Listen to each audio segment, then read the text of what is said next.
Good evening, everyone, and welcome to this planning meeting of the Melton Borough Council. I am Councillor Alan Thwaites, the Chair of Planning. Just some housekeeping. In the event of having to evacuate the council chamber, please leave by one of the 6 emergency exits around the sides of the chamber. Please assemble at the far side of the front car park nearest the park entrance. Officers will be on hand to assist anyone who needs any assistance. Please put your phone to silent during this meeting. We will be using the audio-visual system this evening, and the meeting will be streamed live on YouTube. Members speaking, please raise your hand if you wish to speak and speak directly to the microphone in front of you, remembering to turn it off once you have finished. Members voting will be by raised hands. I'd like to introduce those present this evening. The members this evening are, to my right, Councillors Pip Olnett, Ian Atherton, Siggy Atherton, Ronan Brown and Marilyn Gordon. To my left, Councillors James Mason, Margaret Glancy, Pat Cumbers, Richard Sharp, who's the substitute for Councillor Higgins, and Councillor Pritchett. We have a team of officers present who are, to my left, Senior Solicitor Tom Pickwell. To my right, Planning Development Manager Louise Parker, Assistant Director for Planning Sarah Legg, Senior Planning Officer Andrew Cunningham, and also Planning Officers Alex Coy, Mark Ketley and Amy Smith. We also have a Democratic Services team present, assisting with the technology and taking the minutes, as Helen Ainge and Carol Bailey. As I've just mentioned, apologies for absence. Apologies were received from the Councillor Lee Higgins, and Councillor Richard Sharp has been appointed as his substitute. I'd like to move on to the minutes of previous meetings. The first one is the minutes held on the 15th of February. Are there any comments against those minutes, or can I ask for a proposer? Councillor Mason proposed, and Councillor Siggy Atherton to second. Can I ask for a vote for those to accept those minutes as the minutes of the meeting on the 15th of February? Thank you. And that passes. Yeah. Do you want to abstain? You weren't present and were present. That's fine. Thank you very much. We also have the minutes of the special meeting held on the 28th of February. Does anybody wish to make any comments on this? If we do, we would need to do this at closed session. But if nobody wants to make any comments on those meetings, no, in that case, then can I take a proposer for those minutes?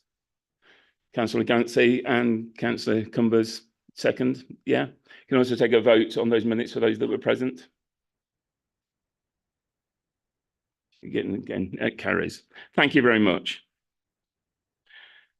Now I need to ask for any declarations of interest. Members to declare any interest as appropriate in respect of the items being considered at this meeting tonight.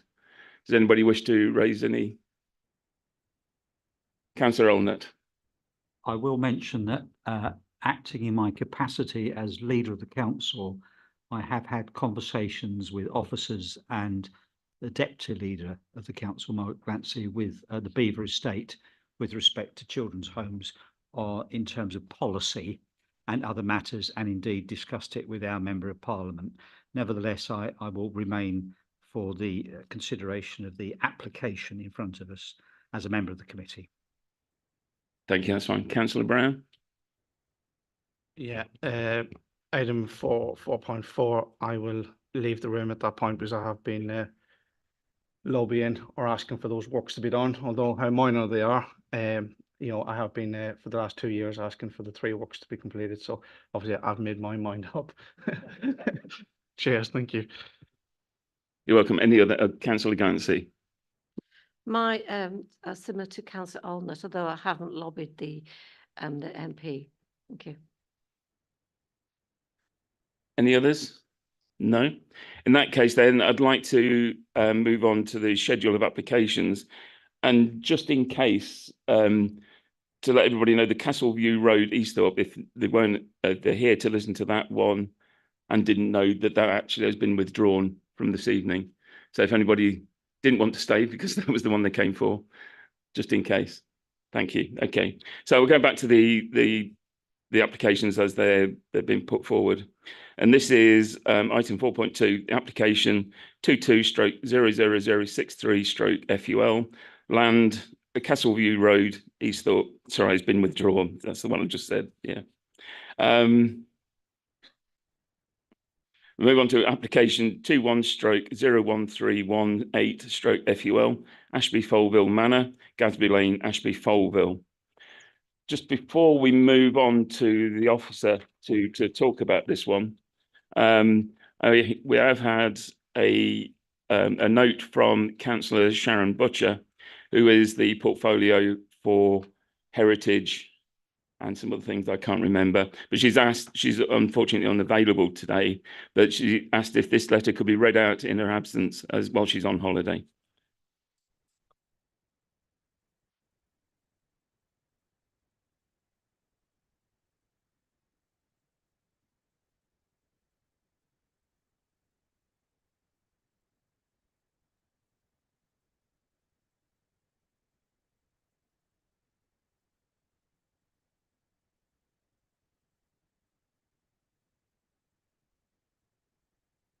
Okay, I've been advised to do it as a comment after the officer. So I will pass across to Planning Officer Mark Ketley to present. Thank you very much. Thank you, Chair. Good evening, members of the committee. So this application, as the Chair has said, is in relation to Ashby Folville Manor and its associated grounds. The application effectively has two elements to the proposals, the first being a package of heritage restoration benefits for the historical elements of the site, and the second component being for new build residential development, which would be used to fund the heritage restoration works that are being proposed by the applicant. The application site is shown on the slide in front of you with the site edged in red, and as members can see, it's effectively in two parts. The eastern part of the site on the right-hand side of the slide is the Ashby Folville Manor itself, which, as I say, is a Grade 2 listed building set within its immediate curtilage. The other part of the site is located to the west, which includes the gatehouse to the manor. You can see there just in the top left-hand corner of the slide, with a connecting driveway linking the two parts. So effectively, you have the manor house to the east, the gatehouse and the parkland that's associated with that to the west, connected by the driveway, which is shown by the curved arc. The manor itself, as you can see, is located to the south of the main village of Ashby Folville. The bulk of the works proposed in this application actually relate to the western part of the site, and by definition that is in the open countryside, where members will be aware that there is a general presumption against development from taking place.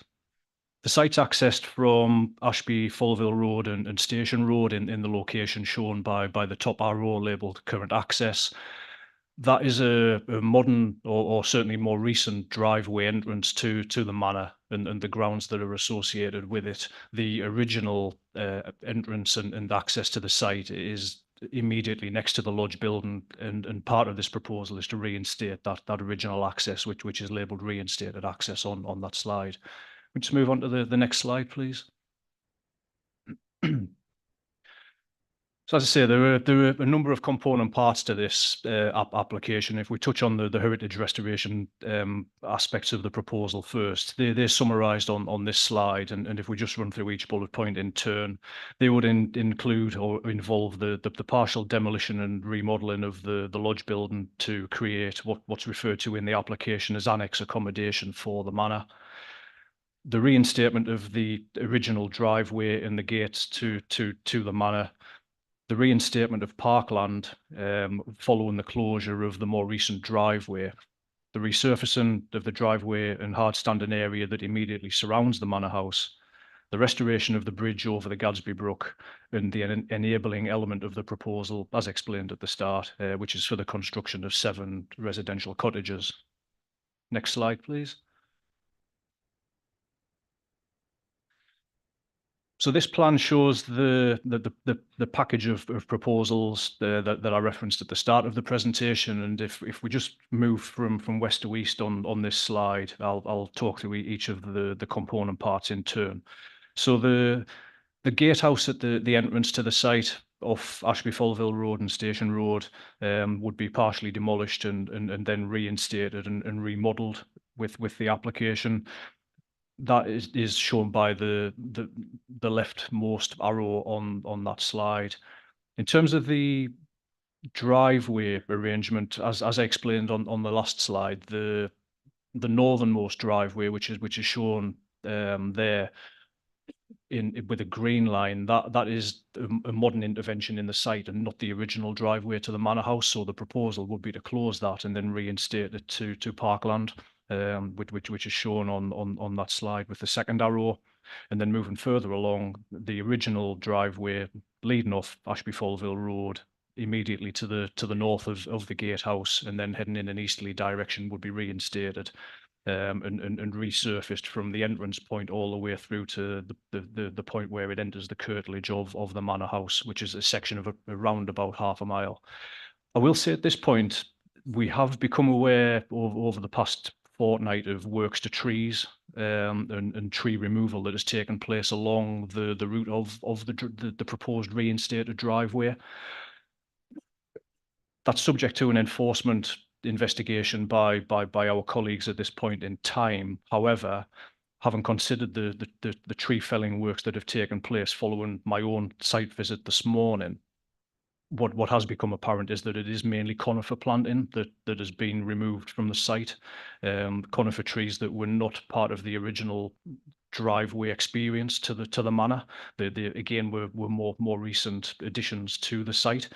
Therefore, in terms of the heritage value of the site, we feel that has not been undermined in any way by the tree removal works that have taken place. Just moving further along the driveway, you'll see towards the bottom right of that slide the location for the proposed bridge restoration over the Gadsby Brook, which once over there, you then enter the main curtilage of the manor house, and part of the proposal is to resurface the car parking and the hard landscaped areas associated with the manor. The final component, as I mentioned earlier, is the proposed building of 7 new cottages, and they would be located moving back to the left-hand side of that slide to the immediate south and southeast of the gatehouse in the location shown. That aspect of the scheme would be accessed separately from Station Road with a new access in the very southwestern corner of the site, as shown on that slide. We'll just move on to the next slide, please. So this is a photograph of the existing gatehouse. So this is the first building that you effectively see when approaching the site and turning into it from Ashby Folville Road and Station Road. It has been vacant for a number of years. We would class it as derelict or certainly in a dilapidated state, as the photograph shows. And part of this proposal, as I mentioned earlier, would be to demolish the parts of the building that are no longer salvageable, reinstate those, and to also remodel the property to provide annex accommodation for the manor as it's referred to in the application. The next photograph just shows the current entrance arrangement for the site. So on the left-hand side, you have what is the existing but modern driveway entrance leading to the manor house that would be closed and stopped up as part of these proposals. The entrance to the right with the gatehouse sitting behind it is the original entrance. The gates would be reinstated as part of these proposals, and then the driveway reinstated and resurfaced, as explained, to basically restore the original entrance to the manor and the driveway experience that would flow from that. Just move to the next slide. This shows the elevations of the proposed works to the remodeled gatehouse. So the key one here is probably the bottom right-hand corner, where you can see effectively 2 parts of the building that were original on the left and the right. At the moment, they are connected by a single-story link that will be demolished and replaced by that 2-story link the new connection between the two parts of the building. From an architectural point of view, that would be more modern and contemporary in its appearance, so that it would provide a nice and visually attractive differentiation between old and new. So by that we mean a greater use of glazing than is perhaps used in the rest of the building, and the use of zinc roof, which would sit in between the two slate roofed parts of the gatehouse. The next slide shows the proposed layout for the 7 cottages, and initially when the application was first submitted, there were 12 cottages proposed. As officers, we felt the 12 residential cottages in this location was overdevelopment of the site, and we have negotiated the scale of the scheme down with the applicant since then, to the scheme that ultimately is before members tonight, with 7 cottages being proposed. As you can see, they would be accessed via a new entrance off Station Road in the bottom southwest corner.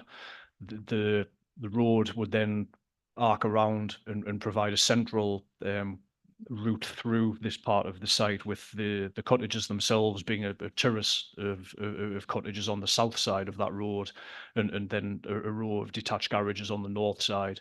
The back gardens to the properties would be on the southern side, which would themselves be enclosed by brick walls, in keeping with the overall character of and form of the site. Got some 3D visuals just over the next couple of slides to help bring that to life for members. So this one is clearly a bird's eye view looking down on the row of cottages. They've been designed in a very traditional and locally vernacular style. The row of what you would class as estate cottages, that would be in keeping with what you would expect to find in the grounds of a manor house such as this. And then, as we said, that central through road providing access to the cottages and the detached garages that would serve each of them. The next slide again is just 2 illustrative images showing the proposed cottages and the garages beyond.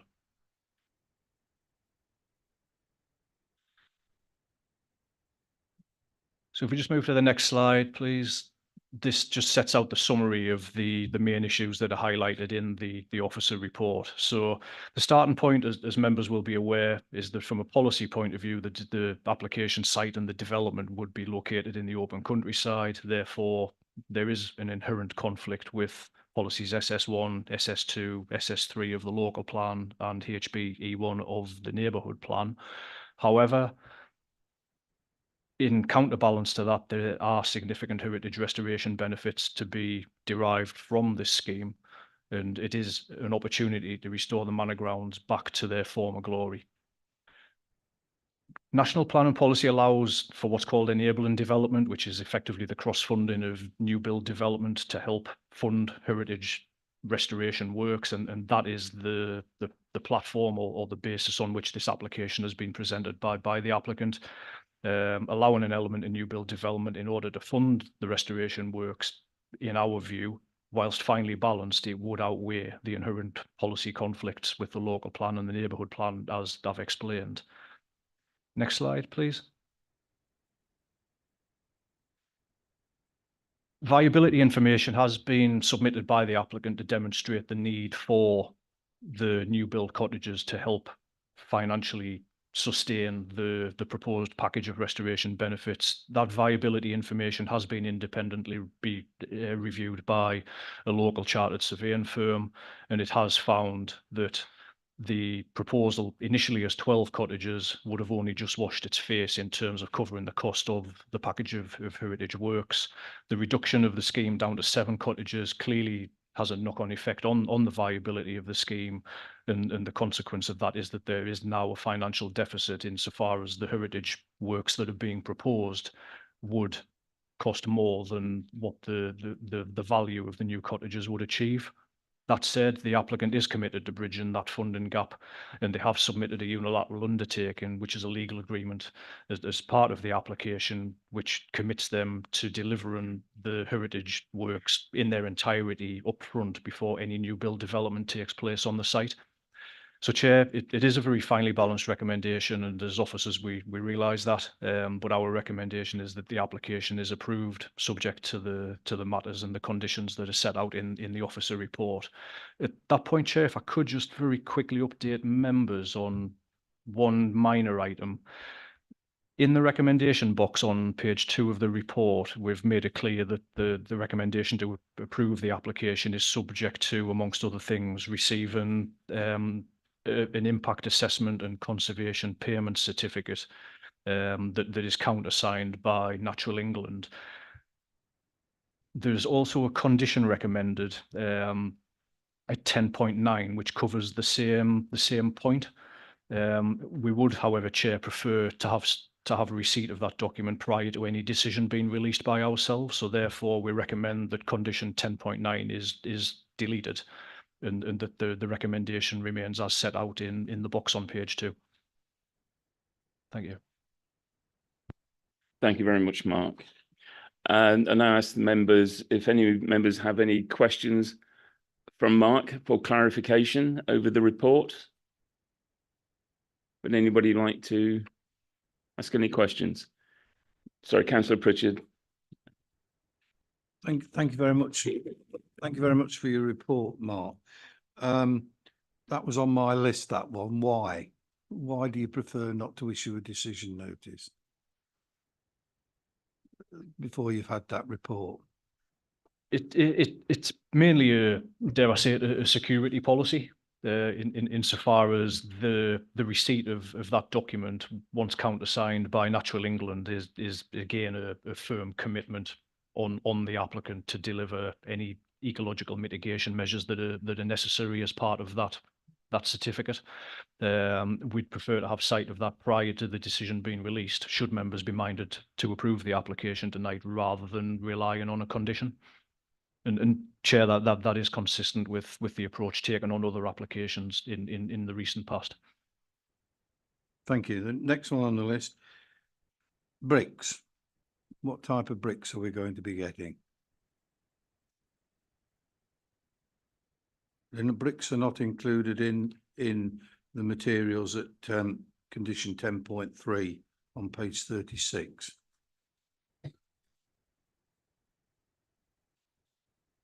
I mean, the exact specification for any brickwork on the site is not known at this point in time. I mean, clearly we would expect a form of heritage brick that would be consistent with the character of the site and appropriate for the historical setting within which it sits.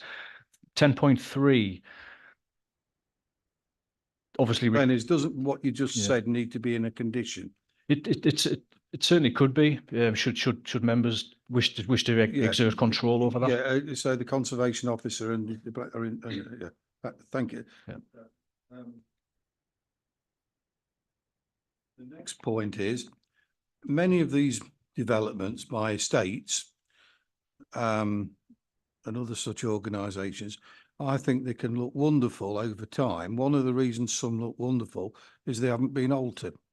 They remain rented out to retired workers and such like.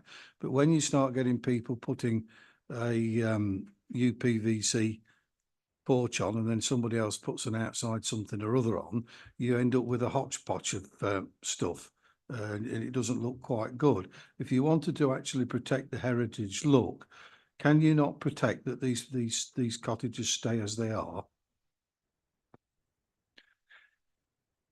Yeah, Chair, I mean, condition 10.5 removes permitted development rights, which covers a wide range of works that ordinarily a property owner could carry out without the need for planning consent, and that does include the replacement of windows. So through condition 10.5, we are putting safeguards in place to ensure that that character of the properties that are being proposed is retained, and we ultimately would have control over any future alteration. If somebody put in a planning application, would it be in a conservation area to consider if they wanted an extension? How would that be handled if I bought one and then put in for a UPVC conservatory? The location for the cottages funnily enough, is not actually in the conservation area. The conservation area boundary bizarrely runs almost along the route of the central access road. So the properties themselves are south of the conservation boundary line. That said, we've clearly recognised, you know, this is a historical parkland which was associated with the manor house. It does form part of that integral setting of the listed buildings. So we would ensure, you know, through any future applications that any alterations are sympathetic in heritage terms. The final Just one more. question is, the rear of the cottages, can you put your picture up, your plan up again, Mark, please? The rear of the cottages is in the south.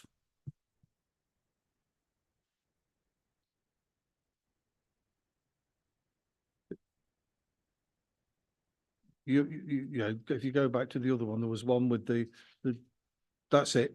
Now, the southern end of the cottages is the back garden. Now, behind that footpath there is what looks original Furrow with some types of what I will call similar to parkland planting. I'll call them a fir instead of trying to say which I think it is. And so along that Ashby Road, they're going to be visible. Now, obviously, they want light in the back garden, but how is that back? You know, I don't want to be seeing wooden fencing at the back there. You know, obviously, they want some security and privacy, but how will the back of their garden be treated?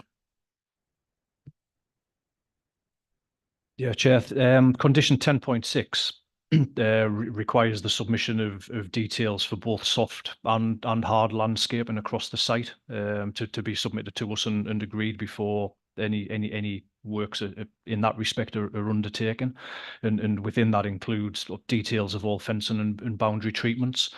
So, you know, again, picking up on the point I made in response to the last question, you know, this is clearly a sensitive site in terms of the heritage setting and the significance of it, and that obviously includes the ridge and furrow landscape beyond it. So through that condition, we would have control over ultimately what boundary treatments are agreed for the rear of those properties, and we would ensure that a sensitive form of treatment is achieved. The conservation officer be involved in that? Yes, we would certainly consult the conservation officer as part of that process. Councillor Glancy, thank you for waiting. Thank you, but I would just like to thank Councillor Pritchard, because he's asked all the questions that I was going to ask. But I would just like to say it's a very good report. So thank you very much for that, Mark. Thank you. I'd agree with that. Marilyn.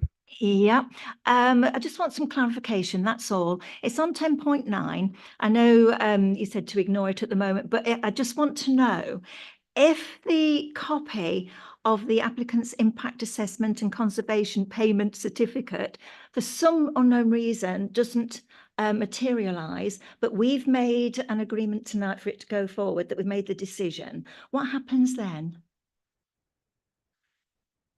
Yeah, thank you, Chair. If members ultimately are minded to agree with the recommendation tonight, then clearly that is subject to receipt of the countersigned document. So the implication is that if the document is not received and not countersigned by Natural England, then we ultimately would not be in a position to release the decision. And I would imagine the application would need to be returned to committee for further consideration.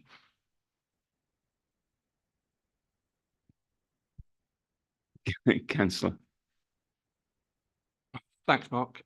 Just one quick question regarding looking on the flooding and Severn Trent. There's no issue with Severn Trent on this application. No, that's right. Severn Trent have actually been consulted twice on this application and haven't commented on it. So with the 7 houses, I've read down here that it's a new pumping sewer system. With the 7 houses that is going to feed into it, supposedly, have they got enough capacity? Oh, sorry. Have they got enough capacity for pumping before this application's through? Because to me, that needs to be sorted out beforehand. Chair, the applicants declared on the plan and application form the development would be connected to the main sewer. And you're right, it would need to be pumped uphill in effect to the point of connection with the main sewer network. As I say, Severn Trent have been consulted twice on this application. Firstly, when it was in relation to a 12-unit scheme, and then more recently, once it had been reduced down in scale to 7 units. And on neither of occasion have they chosen to comment on the application. Therefore, it can be assumed that they have no objection to that proposal to connect to the mains. That said, should you wish to have further assurance in that respect, you could choose to impose another condition which requires the details of the foul sewer connection to be submitted to us and agreed with Severn Trent prior to development commencing. I think that's what it needs, really. Thank you. Councillor Allnut. Yeah, I was going to make that point that we need something in writing from Severn Trent. The absence of a reply is not confirmation, in my opinion, that it's satisfactory. We need evidence, because we've had examples of this in other areas, which I've heard. So some wording that. Sorry, can we keep it to questions and we can put this in the Oh yeah, debate? sorry. Yeah, well, okay. Sorry, any other questions for the officer? No. Thank you. In that case, then, we'll actually move on to the speakers. And the first speaker for this application is John Simon from the Parish Council. If you'd like to come forward. Thank you very much for coming this evening. Please take a seat. The microphone in front of you, if you press the face in the middle, the red light will come on and you'll be on camera. Thank you. You have 3 minutes, sorry, and Tom will give you a warning 1 minute from the end. I understand that. Thank you very much. I will try and keep within that. I'd just like to reiterate that this application is contrary to all the relevant policies in the 2 plans, and the proposed site of the 7 houses is in open country. You will have seen that the site was the subject of an application in 2019 for the building of 2 houses on the same area where the 7 proposed houses are proposed to be built. And the application was refused by your committee. And they said that in the opinion of the local planning authority, the proposal would, if approved, result in the provision of 2 additional dwellings in an unsustainable location. The development occupies an unsustainable location where there are limited local amenities, facilities and shops, and where future residents are likely to depend highly on the use of a private motor vehicle. The proposal does not meet an identified proven local need and would be contrary to policy SS3 of the local plan. And no such need has been identified here. We're now looking at 7 rather than 2 dwellings, and cannot see how this proposal, approval of 7, can sit with the decision that your committee made in 2019. The sole reason for approval, as set out by the officer, is on the basis that it provides significant heritage restoration benefits. I would suggest that you need to look very carefully at that suggestion, because the report seems to lump together the manor and the gatehouse, when in fact they're very separate buildings and they're separated by almost half a kilometre. On many occasions, the officer refers to the restoration of both the manor and the gatehouse to their former glory, and the officer refers to the historic lodge building. Well, you've no doubt in your inspection today saw the lodge. The manor was originally built in the mid-17th century. It's built of ironstone. The lodge, on the other hand, is a much later building and built in the main out of rather nasty red brick. It adds absolutely nothing to the historic setting of the manor. The lodge was not selected by the parish as one of the non-listed heritage assets of the parish within the neighbourhood plan.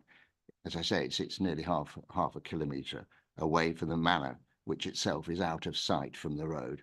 And the gatehouse, therefore, does nothing to add to the setting of the manor, and the bridge, of course, is also out of sight. Ashby Folville is a beautiful estate village. There are approximately 30 dwellings there. 30 seconds. Which are out of sight of the gatehouse and the prospective cottages. If this application were to be granted, this would effectively create 2 settlements, Ashby Folville itself and perhaps Ashby Folville Manor having the 8 dwellings, the gatehouse plus the 7, and that would effect a complete separation for the manor, nearly half a kilometre away. This is precisely the opposite effect that is supposedly intended. The gatehouse will have an affinity for the for the 7 rather than to the manor. Thank you very much. Thank you very much for your time. Please stay seated. Do any of the members have any questions that they would like to ask for clarification? No, in that case, thank you very much. And thank you for your time. As there are no other objectors, I will now read the letter from Councillor Butcher in support of this application. And she wrote as follows: as portfolio holder for regeneration, economic development and heritage, I strongly support this application. In my opinion, the design of the cottages is sympathetic to the setting of the manor, which is a listed building. The construction of 7 cottages will bring a significant amount of investment in this rural area and support the reinstation of a listed asset. Designed in the way to enhance rural and natural environment of this area, this development will also add quality homes to support rural vitality. The Conservation Officer's report is valid to this build as well. As I said, that's Councillor Butcher's response. That's not any of my opinions. I'd now like to move on to the next speaker, which is Chris May, who's the agent for this application. Chris, if you'd like to come forward, thank you very much. And again, you'll have 3 minutes, warning at 30 seconds, not 1 minute, my mistake there. The button's in front of you. Please press that and please start when you're ready. Thank you very much. Good evening, Chair and councillors. Thank you for the opportunity to make these representations on behalf of the applicant. This application is the result of 4 years of working with the council for a scheme that will deliver the heritage benefits of restoring the relationship between the manor, a Grade 2 listed building, and the original gatehouse known as the lodge, its driveway and its gates. It represents the opportunity to address 70 years of heritage harm caused by severing these important historical elements from the manor, and since that severance, the harmful extensions undertaken to the lodge. It would also ensure that the existing approval to convert the lodge into 2 5-bedroom detached dwellings, with its associated further harm, would not be completed. The existing permission to convert the lodge was granted in 2017 and implemented in 2019. It was obtained by a previous owner of the lodge and would lead to the permanent loss of the relationship between the lodge and the manor. After the applicant acquired the manor, he then, at great cost, acquired the lodge, gates and section of drive with the intention of restoring the historic relationship. This led to the proposals at the site in 2019 to relocate the 2 large dwellings away from the lodge and restore the lodge to its original character. This was resisted by the council as 2 large dwellings were considered to be harmful in heritage terms despite the 2017 approval. Following detailed discussions, the Conservation Officer recommended a scheme of workers' cottages that could be supported, as it would enable the heritage benefits to be realised without significant heritage harm. This is a scheme for your consideration and involves the substantial costs of restoring the lodge, gates and driveway being part funded by the value created by workers' cottages, which the officers prefer as an alternative to the 2 5-bedroom dwellings. Whilst the applicant's objective of restoring the heritage assets is key, in the event that planning is refused, then the only realistic option would be to build out the extant permission for the 2 5-bedroom dwellings. This would remove any opportunity to restore the lodge, gates and driveway and their relationship with the manor. Works to trees have been undertaken on site, comprising the removal of conifer trees and other tree management when removing a tree blown over in the recent high winds. The works were undertaken in accordance with best practice, but the applicant mistakenly did not realise that approval was needed. As Mr. Ketley referred to, the applicant is liaising with the council on this and has offered to replant any removed conifers. Only 5 members of the public have objected, and the applicant is aware that a lot of the community is fed up with the burnt-out appearance of the lodge and continuing antisocial behaviour at it, with associated police visits. The community would either like this scheme before you or the existing permission for the 2 5-bedroom dwellings to be undertaken as soon as possible to address those concerns. The officer's report deals with all other matters and the applicant endorses their conclusions. The applicant therefore respectfully invites you to take the opportunity before you to deliver the heritage benefits identified by approving this application. Thank you. Thank you very much. If you'd like to stay there. Do any of the members have any questions for the agent? Councillor Mason. Yes, thank you for that. That's very kind of you. Just to refer to the extant permission Yes. that exists. Can you just explain to me why, or explain to the committee why this removes the, to use your words, any opportunity to restore the lodge and driveway and the relationship with the manor in effect forever? That seems a rather a bold statement. Yes, this is in terms of the actual approval of that application. I don't know if you've seen the plans, but it involves the lodge has its original form, and it's been extended and modified over many, many years whilst it's been in separate ownership of the manor, and it's left with a big bit of a mess, to put it bluntly. The proposals seek to separate and extend two separate elements of the lodge and retain the original driveway to serve the lodge. As on site, I think you've all been on site, but on site you'll see that the driveway, original driveway, is severed with from the manor using the new access road, and the proposals which were approved in 2017 and were implemented would effectively keep that arrangement.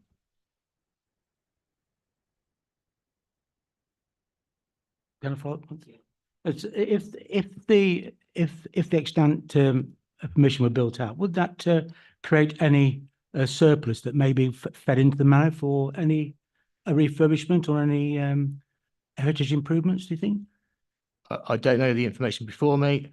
From my understanding, it would create two large 5-bedroom detached dwellings in a very attractive part of the country and the county. I would assume it would create value, but it would defeat the objectives of my client, the applicant, which his main goal is to create the driveway and the gates and the lodge. It recreate the relationship with the original manor. Any other members have any other questions? Councillor Allnut? Thank you. I just two fairly prosaic things. On the plan, it wasn't clear to me whether there was sufficient turning space for a large refuse collection vehicle going in, because they wouldn't be able to turn at the hammerhead, I don't think, particularly if other people were parked there. But can they reverse back up? And if I can just lump in the other question, you heard earlier the comment about brickwork. Yes, that is a significant interest to us. If you can comment on that, that would be helpful. Thank you. Yes, of course. Thank you, Chair. The first point, the turning head, that has been tracked to allow a refuse vehicle to turn around, and I think the highway authority has approved that in that regard. In terms of the brick, I think Mr. Ketley's suggestion that the best way to control that by condition is the case here. I think we've got no problem whatsoever. The client lives in the manor. He wants to deliver very high quality buildings because he'll be driving past them daily. Any other members? Yeah, because I just have one question myself, which is, you mentioned that your client actually bought the gatehouse and the land at a later date. What was the condition of the building at that point? It had planning permission. It was derelict. It was not as bad as it is now. I think that you'll see there's been fire damage, and there's been a lot of occasions of antisocial behaviour, where urban explorers, I think they call themselves, turn up and video being inside a vacant building. So all of that and the delay in trying to arrive at a final scheme hasn't helped the condition of the building. Okay, thank you. Anybody else? No? Thank you for your time. Thank you.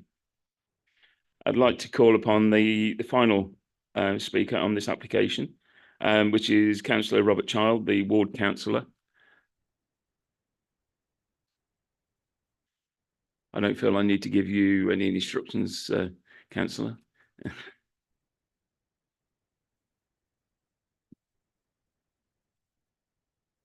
As before, you'll have 3 minutes. Tom will give you a warning at 30 seconds. Please start when you're ready. Yeah, I will talk quickly because it's quite lengthy. Members, the only element of the proposals which will bring about a benefit to the setting of the manor house and heritage assets within its curtilage is the reintroduction of the original driveway. The remaining elements will undoubtedly impact on the setting negatively, particularly the 7 terrace dwellings on their small gardens along with the garages located opposite the dwellings, situated well away from the village. These will harm the setting of the original historic driveway and the conservation area, which is characterised by detached and semi-detached dwellings with large gardens. Nowhere do you see rows of terraced houses appear in Ashby Folville. It is evident that the proposals do not meet the NPPF requirement for new development within conservation areas and the setting of heritage assets to enhance and better reveal their significance. Between 1991 and 2011, Ashby Folville had just one single dwelling built. The Melton 5-year land supply and housing trajectory report of July 23 stated the council had identified 9 years' worth of housing against their housing requirement. If all pending consideration decision cases were permitted, this would result in an extra 65 dwellings to be delivered. There is clearly no current need for any new housing, particularly in a hamlet of some 30-35 houses. 7 would be 20% of the total. The village is considered to be inappropriate for new dwellings, given the lack of employment, amenities, public transport that is very limited, and the local schools heavily subscribe, which would get worse with new development. The application is contrary to many aspects set out in the Gadsby neighbourhood plan and accepted by the council. It is aligned to the local plan and should be taken account of in all future planning decisions. Any development will require the diversion rerouting of an existing right-of-way. The overall visual effect of the proposal appears similar to one one might expect to see in an urban setting and is not sympathetic to other buildings in the village. It is also set in an identified ridge and furrow field with a distinct heritage value as per the county inventory. The concept of permitted departure from planning policy to allow for the restoration of the heritage assets has been considered and dismissed here, as the harms simply outweigh the benefits.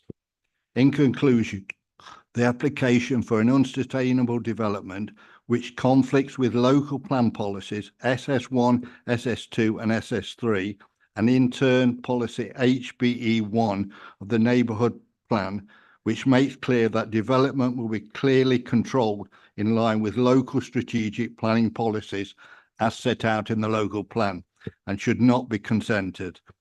The proposed development is neither necessary nor appropriate in terms of the countryside location. Thank you very much. And if you don't believe me, look at page 19, 1.3. Thank you very much, Councillor. Sorry about that. Yeah, that's okay. Could I ask if any members wish to ask any questions for clarification? No? Thank you very much, Councillor. In that case, then, I'd like to move on to the debate within this. We have a recommendation to accept with the conditions that are in there. So would anybody like to start that? Councillor Arnott, do you want to bring up the bricks that I cut you short with earlier? Was it? Yeah, that was the water thing. Yeah, I hope that we can have a condition on this, that if we proceed with it, we get that information is obtained before it's becomes live, as it were, along the same lines as the other condition. Because I just think it's a risk I don't want to take. Well, I've seen too many planning applications go through and then subsequently flooding become a problem, or sewage. You know, it's a significant factor throughout the borough, and I want to knock that one on the head as quickly as we can. So I'd like to see that information being positive. The other points I wanted to make was, yes, please put the bricks into the equation. I did want to ask a general question, really. With all these planning applications, we're advised that a certain policy says one thing, but it's trumped by another policy. I'd like to hear from our law officer why SS1, 2, 3 and HBE1 in this particular case can be trumped by whatever else it could be trumped by, because it's an important point. We always have these contradictions, don't we, with planning applications? Yes, I think that's enough from me. Thank you. Tom, if you'd like to respond. Thank you, Chair. I think the answer simply is it's the professional opinion of the officer in doing that. So, like you say, planning decisions weigh up the harms, the benefits, the pros and the cons. And in the planning officer's professional opinion is that yes, there's lots of cons, there's lots of policies that aren't met. But the report is quite clear that his view is that the benefits of the conservation improvements that come out of that do outweigh that, and that's just a professional view that's being arrived at. Thank you. Would any other member like to start the debate? No, Marilyn. Yeah, I'm a bit concerned because if this is in open countryside, effectively, if it does go through, would it encourage other builders to want to build around it or adjacent to it because it's already in open countryside, and it might give them some sort of encouragement to try to make more housing around it? Who would like to respond? Yeah, thank you, Chair. I'll respond to that question in the first instance, and others may add to me, I guess. I think the short answer to the question is no. Each development proposal it has to be assessed on its own merits, and therefore, that this clearly wouldn't lead to any form of precedent. I think the key point here is that paragraph 214 of the National Plan and Policy Framework allows for enabling development proposals such as this to be brought forward, but in clearly what amount to quite exceptional situations or circumstances. So just to read that text, Chair, for members' benefit. Local planning authorities should assess whether the benefits of a proposal for enabling development, which would otherwise conflict with planning policies, but which would secure the future conservation of a heritage asset, outweigh the disbenefit of departing from those policies. And that's the paragraph and I guess the platform on which the recommendation has been put forward. It wouldn't necessarily lead to any future development pressure. Thank you. Do we have any other members that wish to talk? Councillor. So I'm just trying to, while everybody else has been talking, trying to have a look around the extant planning permission for the 2 5-bedroom dwellings. It would appear from that there are changes to be made to the gatehouse that are not dissimilar to the changes proposed under this application too. There's also a statement in that extant permission from the water people about drainage that I've not yet had a chance to read. Perhaps that should be used as the basis for any determination as to whether the drainage is proposed is adequate or not, in light of the fact that we don't have anything from Severn Trent currently. So the idea to me that not approving this current application would render any future change or to the gatehouse in terms of its restoration from a heritage perspective is not feasible. There is already in the extant application a change to be made to the gatehouse. Thank you. Councillor Mason. Thank you, Chair. Yeah, this builds on the point made by Councillor Atherton, I think.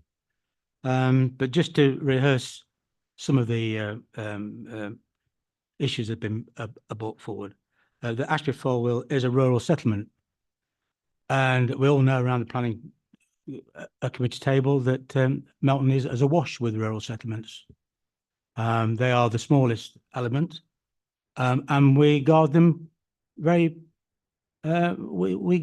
well in as much as they form part of the neighbourhood plan where they are, and there are planning strictures around these. And one of the planning strictures within Ashby Folville, and in fact most other rural settlements, is that thou shalt not build more than 3 houses within the settlement. So where I'm going to, and I shall make another point, is that what we need for not only for developers' confidence and public confidence in the planning system is certainty. the neighbourhood plan and the local plan provide certainty.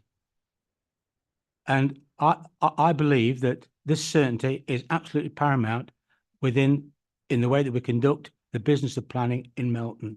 And this flies in the face of that. I did refer to a gentleman speaking with regard to in support of that application, the extant permission that Councillor Atherton has referred to. Within that, I've inspected that and did inspected the drawings and the application, and I believe that and I can't say, but neither can the supporter, that would provide margin, and in my term, margin means profit, if you like, that could be put towards the provision of heritage improvements, and I don't believe that necessarily precludes not opening the gateway. If I look at the positioning of the inset on the drawings, I can see no difference between the two. But then again, that's only an amateur. So all in all, I don't think this should be passed. I do think certainty is needed. I do think that that this could be done another way, particularly with regard to having the extant provision of the planning to reinforce and to refurbish the lodge. Thank you. Councillor Brown. Yeah, just sort of following on, a few concerns that I have is, one is stuff like the bricks, etc. I would have expected the officers to have that discussion and talk, because we're talking about a historic area, etc., and that hasn't happened, you know. And I know you're saying we can do it after, but time and time again we come to these meetings and we're looking at a half-prepared sort of a way forward and report. The second thing is Severn Trent. If they don't respond, we know from recent discussions I've had with Severn Trent over issues, they don't, because they're so busy, because nobody chased them. Now, just because somebody doesn't respond doesn't give it an excuse to say, oh, well, they're okay with it, because these organisations, as we know, with the issues that we've seen in the press recently and the news, aren't the best run organisations, just because they're in charge of the infrastructure. So I would have expected a good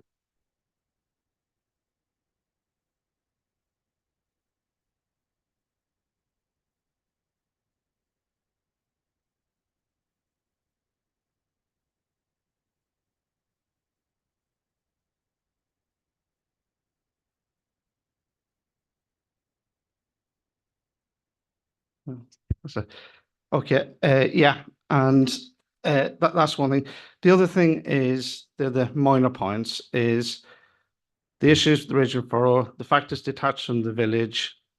If it's a benefit to the village, what benefit is it? Now, if they came forward with, say, nine almshouses or 9 social houses for rent, etc., I know people laugh, but you can do it. It is done in other parts of the world, Yorkshire, Cornwall, where I was last week, looking at some housing projects. Fits in really nicely with the estate, with the duchy, etc. We're coming with the benefit for the owner alone, not the benefit of the community, and thus looking at the points that have been put forward, I don't think I can support this application. Thank you, and hopefully you got your name right. Any of the members wish to talk? Councillor.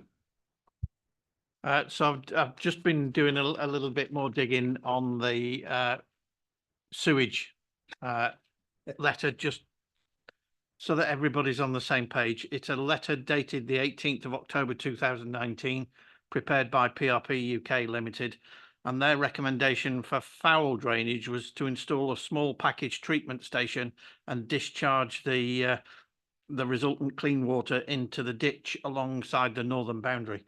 I have no reason to believe that Severn Trent wouldn't then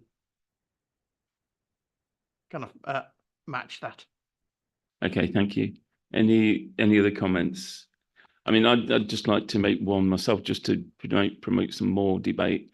The thing we've talked about, and as Mark made in his report, this is a finely balanced one, but it's balanced on, do we believe that the harm, as the parish council have put, the building of these houses is outweighed by the good of the heritage, I'm not telling anybody talk about whether they believe that good of the heritage does outweigh the buildings. Would anybody like to comment on that? Or because I think that is the balancing part of this debate. Councillor Cumbers. Thank you, Chair. Yeah, I think there's no doubt that the heritage is significant, and we as a community would gain. I don't doubt that. These things are always pros and cons, but and I can well understand that the people in that area, they've got a nice cozy community and they don't want anybody else there. But where do they think their children or grandchildren are going? They've got to go somewhere, and some of them, I've no doubt, would like to live in that area. And those little cottages, I would think, would be just right, you know, and needed, you know, and so I'm absolutely in favour of what's offered. In a way, we'd like to see the restoration and all that and nothing else, and that will be fine. But I do think that the cottages will be a bonus. They're not something negative. They'll be, I mean, everybody, and to have somewhere for local children and their grandchildren to live. So I don't agree with some of the comments that have been made. Thank you, Councillor Mason. Yeah, thank you, Chair. Thank you, Councillor Cumbers. On that, I'd just like to say that sets a dangerous precedent. If we're looking at building rented accommodation and indeed, dare I say, affordable homes in the areas of rural settlements, that really does set a very dangerous precedent, and also gives me cause for concern regarding how robust our local plan is, and indeed the neighbourhood plan in regard to that. Councillor Cumbers, you wanted to come back? Just that I wasn't suggesting anything in the way of affordable housing. It's a different question altogether. But small cottages wouldn't be as expensive as big houses, you know, and they would be more affordable for local people. And I mean, society changes. We can see that the country, the population is exploding, and I can see it's very nice with the people in where I can see that community, they want to stay small and cozy, but the rest of us, they need to share a bit of what's going on elsewhere in the country. Councillor Glancy and then Councillor. Yes, it's a very finely balanced decision-making process, I would say. But to respond to my colleague sitting next to me, every planning application is decided on its own merits. Just because we may go down the road of agreeing this one doesn't mean to say the next one coming along, it will be agreed. There are benefits to this scheme. There's seven new smaller homes, which we never know. There may well be somebody in Ashby Folville who would like to downsize, and they can stay in their village without having to move out of the village. So it does provide smaller homes for people who may want to move to the village as well, to keep the village sustainable, and also for those that may want to downsize. I think that's a positive. And it is out, the houses will be outside of the conservation area. They're not actually inside the conservation area. So in my mind, I think the benefits do outweigh the harm, and it will be the reinstatement of the historic driveway and putting the building back to its original former glory. I mean, that has to be worth something rather than dumping 2 5-bedroom houses on that plot.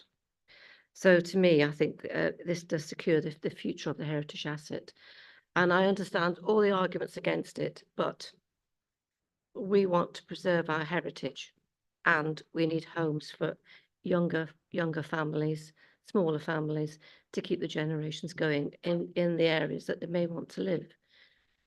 And I know it goes against policies, but on balance, I feel it's a very positive approach to approve it. Thank you. Thank you, Councillor Pritchett. Thank you very much. The principles of what Councillor Cumbers has said about affordable houses, small houses, and again what Councillor Glancy has said, but from my way of looking at these, L-shaped. They look like £425,000 little cottages to me. They don't look like the little hovels the poor people of the area will be going into. And it looks like you've got to sell something at about 600 grand, less or 650 to pocket anything and downsize. But that was just getting it in perspective. The indication that they were small and a bit reasonably affordable. Councillor Atherton. Thank you, and sorry to keep harping on about the same subject, but before we put this to a vote, one of the points that we're asked to approve is that we approve subject to the conditions in section 10. I'd like to add a condition into section 10, if at all possible, to ensure that no works are undertaken before we get an approved drainage scheme approved by Severn Trent. Councillor Cumbers. Yeah, just to repeat about the affordable, because affordable to members, it means something special, doesn't it? It's usually part of the scheme, as part of a 106 agreement, so it's not like that. And as Councillor Glancy has suggested, it'll be places as well for downsizing. You know, so I think that that is good. If we're talking about the conditions now, before we've voted on whether or not it's going ahead, if it goes ahead, I hope that there'll be a condition to that those dwellings, the dwellings should remain as private dwellings and not be holiday lets. If planning goes, you know, if we agree that it should be. Thank you. Any other members? Councillor Gordon. Yeah, I'm not saying that I'm for it or against it at the moment. But the one thing I'm really worried about is that somebody else that's, you know, if this does go through, is that another developer or somebody that owns a place that's of importance, they might think, oh, great, we can get this done and say that if we build a house, that will pay for it. So I am a bit worried about the precedence of this. And if this did happen on another application and it was refused, on appeal, they might go back to this one if it is approved. Do you understand what I'm saying? Yeah, absolutely. And I think we covered it earlier in Councillor Glancy also covered it in the fact that each application has to be taken in its own merits each time. And with this one, it's claiming the heritage benefit, and any others wouldn't be able to use this as precedent as such, because planning is an as case by case basis. Okay. Any other councillors? In which case, excuse me. So I would like to see if anybody would like to make a proposal for or against. Councillor Brown. And just before I start, it's just that looking at Ashby Folville as well, is it's not just this affluent area where they can downsize. There's a lot of tenanted houses and people on very low incomes as well to do this. I'm actually going to propose to refuse this application based on policy, local plans SS1, SS2, SS3, HBE1 of the neighbourhood plan as well. So that's, I'm going to put that, I'm going to ask for a seconder, please. So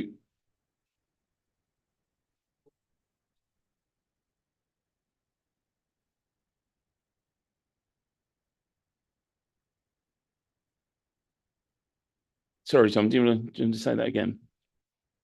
Yeah, thank you, Councillor Brown. Are you able to just assist the planning officers in just pulling out that as a full reason for refusal, just off the back of those policies, just so then we can ask for a seconder off of that? Yeah, basically what's in the plan is a non-sustainable village with no amenities, lack of amenities against the policies, expanding the village outside of the boundaries. And slow down one second. I'm trying to scribble as quick as I can. So we've got unsustainable location, lack of facilities, was it? Sorry. yeah, lack of facilities. Yeah. And it's contravention to all of the areas in SS1, SS2, SS3. Contravention. And you can add to that, well, I'm sure. SS2 Yeah, and HBE1 and HB1. of the neighbourhood plan. No problem. Did you want to add anything about the heritage not outweighing the harm? And basically, in our view, that the heritage does not outweigh and is not, shouldn't be, the plan should not be a detriment to the arguments of heritage in the report. Chair,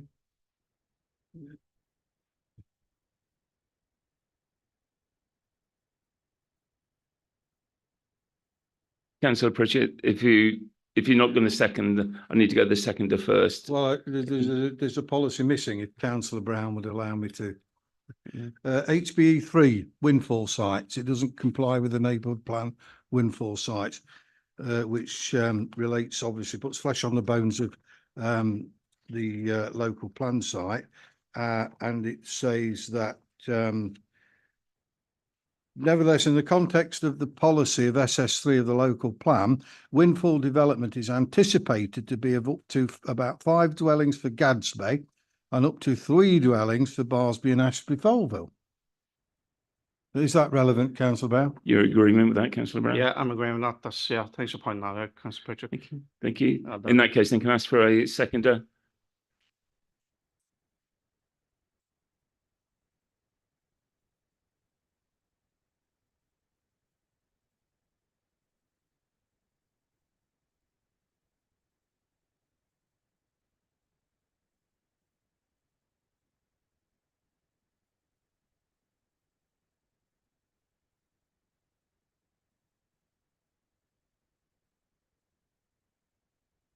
Sorry, just getting it together so we can read it back so everybody's in complete understanding.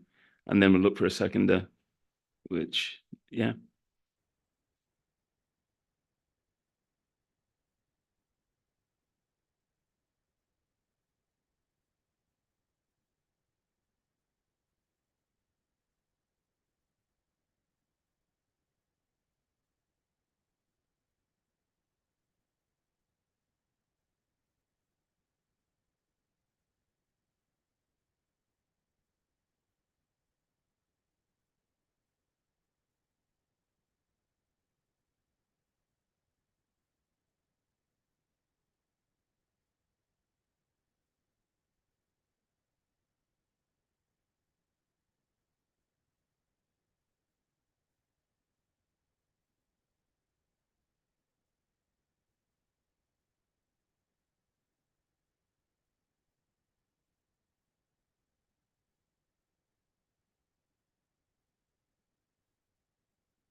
Thank you for your patience. I just want to make sure obviously that we get it right.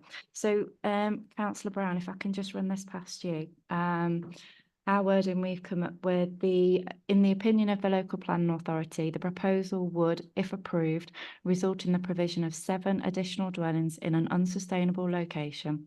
The development occupies an unsustainable location where there are limited amenities, facilities and jobs, and where future residents are likely to depend highly on the use of a private motor vehicle. The proposal does not meet an identified proven local need and would be contrary to policies SS1, SS2 and SS3 of the local plan, which seeks to restrict development in such settlements to which is based on a local proven need. The proposal would also be contrary to policies HBE1 and HBE3 of the adopted neighbourhood plan. The limited heritage benefits of the proposal do not outweigh the significant harm that would be caused by the unsustainable location of this development. Does that cover it? Thank you. If you're happy with that, Councillor Brown, can I ask for a seconder? Councillor Sharp, I think, went first with that, so seconded by Councillor Sharp. Can I therefore put the proposal to the committee? Those in favour of the recommendation to refuse?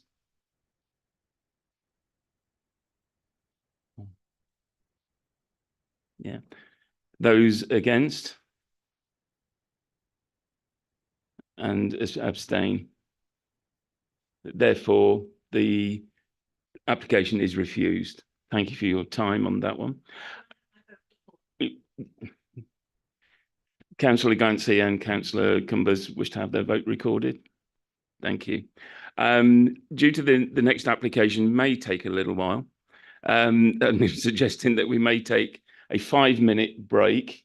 So if we can be back promptly in 5 minutes' time, which is about 23 minutes past.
Can I start bringing this meeting back to order, please?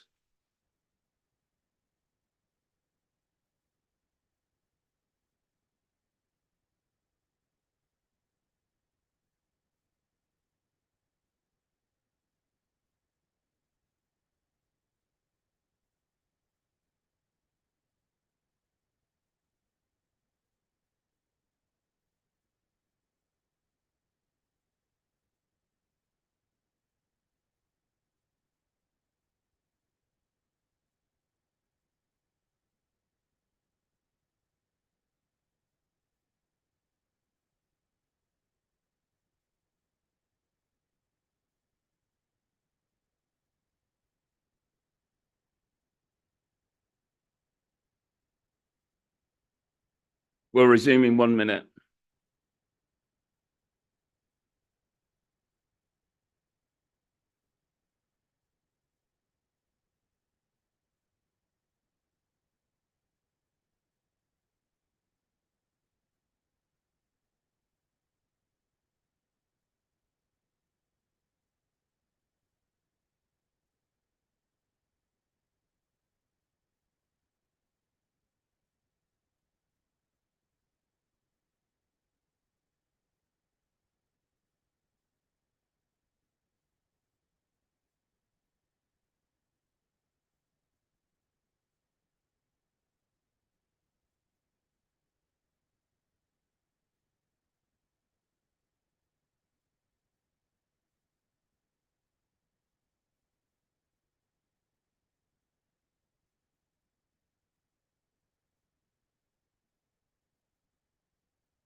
Sorry, there'll just be a 30-second delay.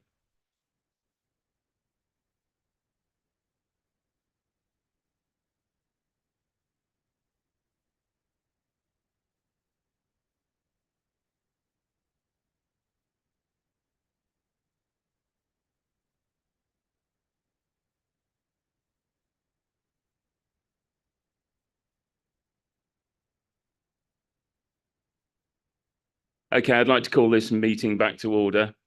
I think Councillor Olnett would like to make a statement. Chair, our constitution by which we function as a council at Chapter 2, Part 9, Planning Committee, paragraph 210, specifies the time notice to be given by a ward councillor wishing to speak at a council meeting. I understand that my good friend and colleague, Councillor Chris Evans, is outside of the notice period because of illness, but he has attended tonight, and therefore, out of respect for him and democratic principles, I would like to propose that we suspend that part of the Constitution for the purpose of this meeting. I've been advised by the officers that that is a legitimate proposal to make. So just to repeat, I'm proposing to suspend Chapter 2, Part 9, Paragraph 210, in order that Councillor Evans may indeed speak at some point in this discussion. Thank you. Hope I have a seconder.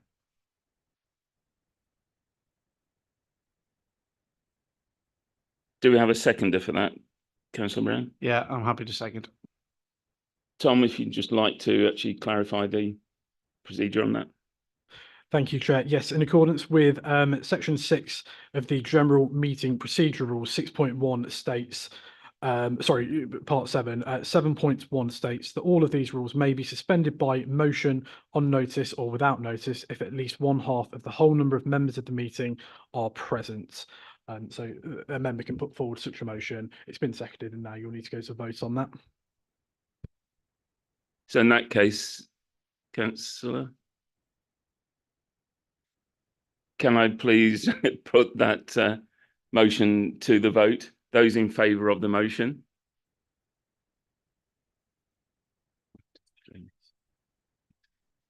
So that motion carries. So Councillor Evans will be added to the list of speakers. Thank you. Right, so we will start with the application. Thank you for your patience. We'll move on to application 23/00633/FUL, the Chestnuts, 12 Beaver Road, Redmile, Leicestershire. Before we start with Amy to talk about the application, I'd like to pass to Louise for a comment. Thank you very much, Chair. Prior to Amy's presentation, I thought it'd be helpful to provide some of the context on the other work that's been undertaken by the council, which is outside of the planning remit. So as you are aware, planning applications are required to be determined using the relevant planning policies, planning legislation, and can only be taken into account planning matters, and those which are material planning considerations. That being said, the council as a whole is aware of concerns relating to the number of children's care homes currently operating or being proposed across the borough. In response to this, the council has recently approved a planning guidance note. The purpose of the guidance note is to clarify and provide additional information, whilst actively encouraging applicants to go down the formal planning application submission route. The guidance note does not create any new policy, but it is used to ensure that a larger amount of information is secured for review as part of the planning application process. In addition to this document, a number of meetings have been held and discussions have taken place with residents, the police, Safer Communities, Leicestershire County Council and the MP. These discussions have been to consider proposals across the borough as a whole. For the purpose of tonight's application, it is important that members consider the material planning considerations as outlined in the report and determine the application in line with planning policy and planning legislation. Amy will now take you through her presentation and report for this planning application. Thank you. Thank you, Amy. If you'd like to start. Thank you, Chair. Good evening, members. The application before you relates to property at Chestnuts, 12 Beaver Road in the rural settlement of Redmile. The proposal is for a change of use of the existing dwelling to a children's care home under use class C2. The description of development also refers to Schedule 2, Part 3, Class V of the Town and Country Planning General Permitted Development Order 2015, which allows the use of the property to revert back to use class C3 as a dwelling from use class C2 without the requirement for planning permission from the local planning authority. The application site lies to the east of the village within the Redmile Conservation Area. The existing dwelling is a large detached property with an extensive garden to the front. It is accessed via a private drive from Beaver Road. The site is bound to the west by an existing residential property. To the north, it is bound by Beaver Road, to the east by open countryside, and to the south by agricultural buildings. Next slide, please. No internal or external alterations are proposed to the existing dwelling to facilitate the change of use. No alterations are proposed to the existing access from Beaver Road. At the time of publication, 28 letters of objection had been received. The reasons for objection are summarised in the report at paragraph 7.2. Since the publication of the report, a further 22 objection letters have been received, bringing the total number of objection letters to 50. Additional objection comments include the impact upon the character of Red Mile, the development is contrary to the planning guidance note approved by the council, Leicestershire has no unmet need for this type of development, and the close proximity of agricultural buildings to the rear of the site.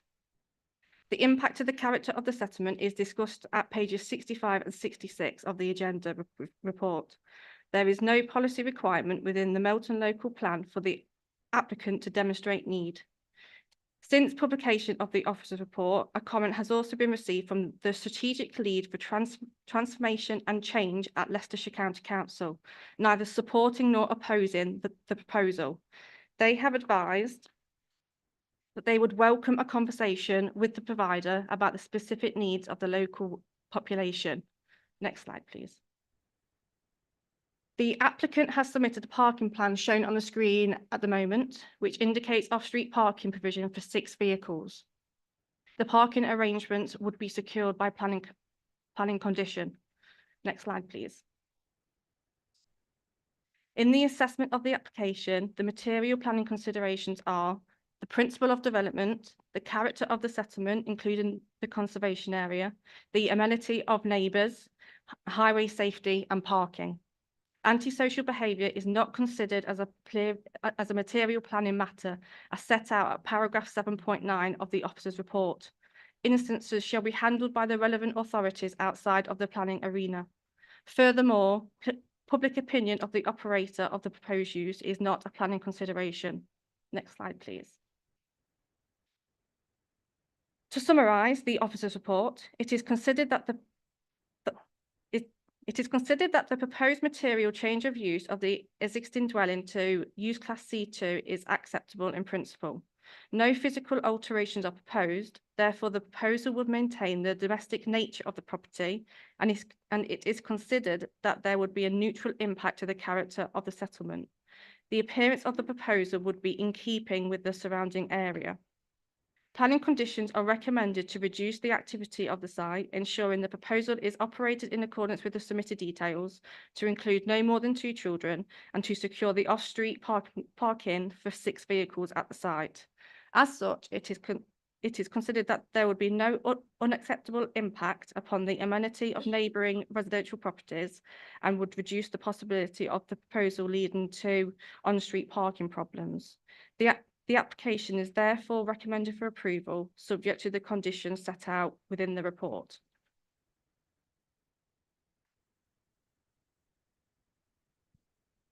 Thank you, Amy. Can I ask any members if they have any questions for clarification from Amy? Councillor Pritchett. Yeah, just a point, it cuts across both what Amy said and what Louise read out at the beginning.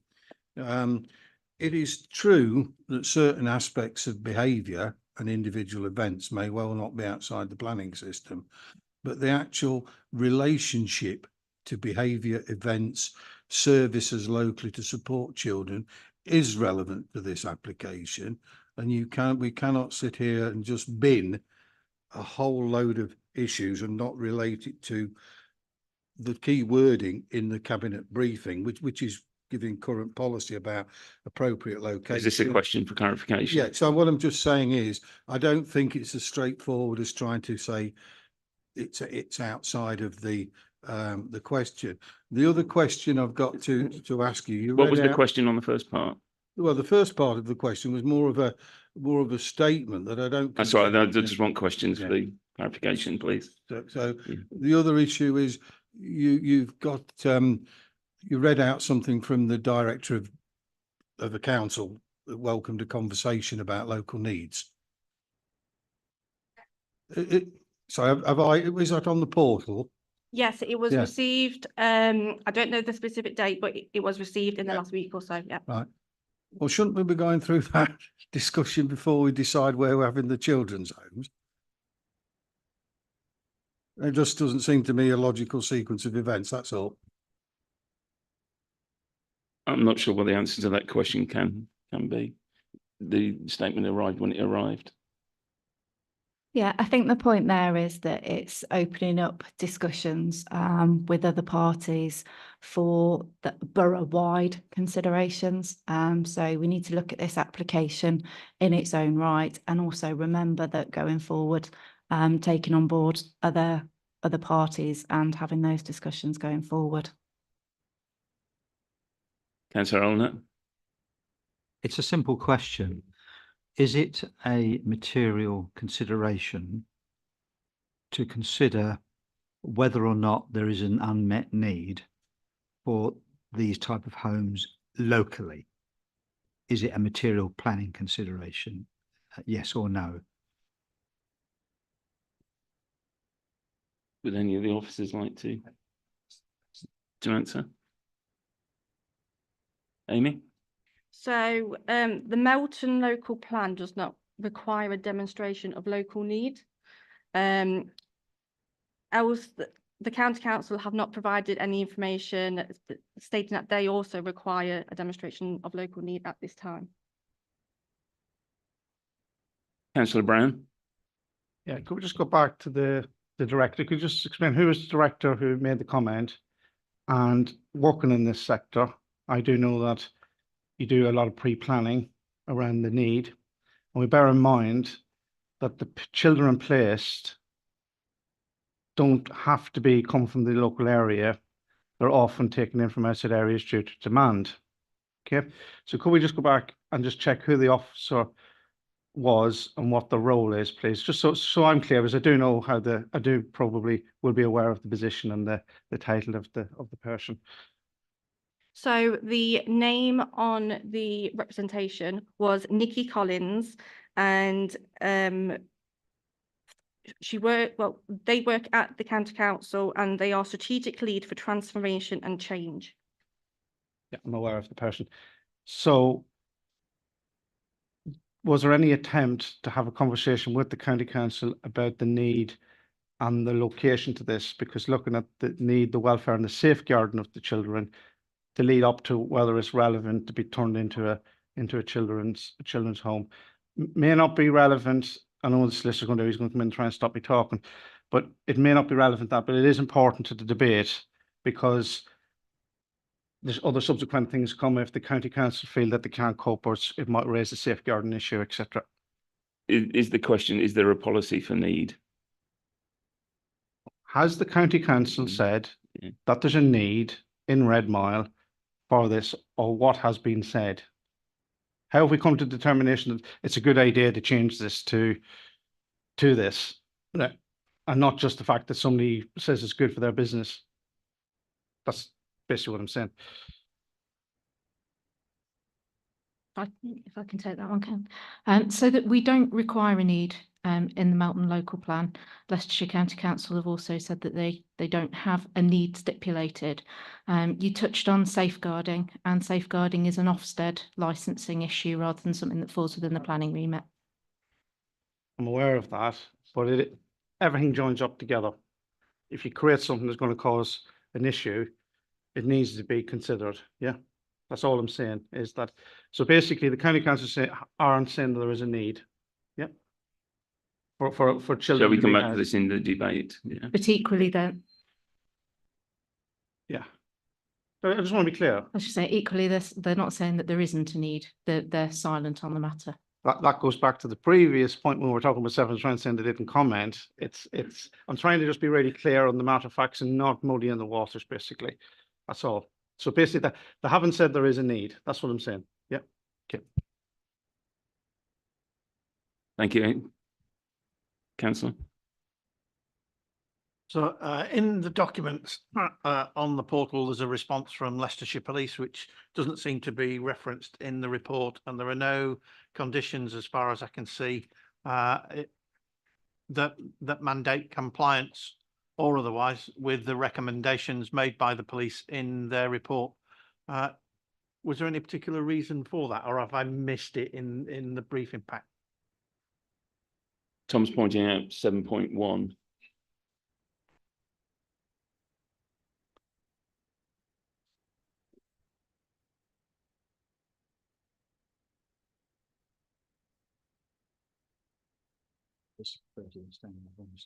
Yeah, okay.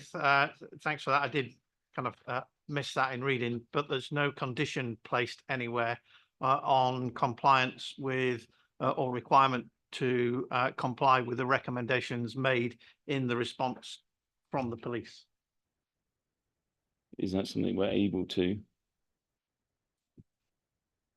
Amy, did you want? Yeah. At paragraph 7.11 of the report, it does state that the applicant has been made aware of the comments, but we do not have any requirement for them to implement any.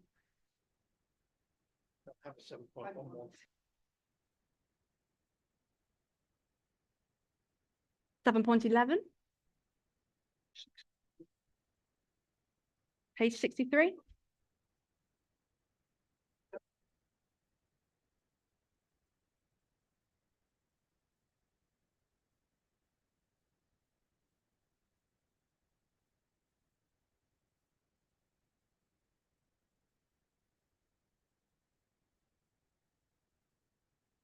Any other questions from members? I just want one myself. I'm sorry, Amy, just before you disappear. Just for clarity, can you, for my benefit, explain what the impact upon neighbouring amenity? What does that actually mean, or what does that cover? Can I have quiet from the public? Thank you. Thank you, Chair. If you refer to impact upon neighbour amenity in the report, 8.3, 8.54 actually discusses what is considered amenity under planning. Okay, thank you. Any other questions? In that case, sorry, Councillor Gordon, sorry, I missed you there. Yeah, that's okay. I just want to clarify 7.11. The applicant has been made aware of the advice from the designing out crime officer. That advice means that he doesn't have to do it. Am I wrong in saying that? Yeah, I think if you continue with the sentence, it says the features may not require planning permission. So if they don't need planning permission in the first instance, then they can do them without our consent anyway.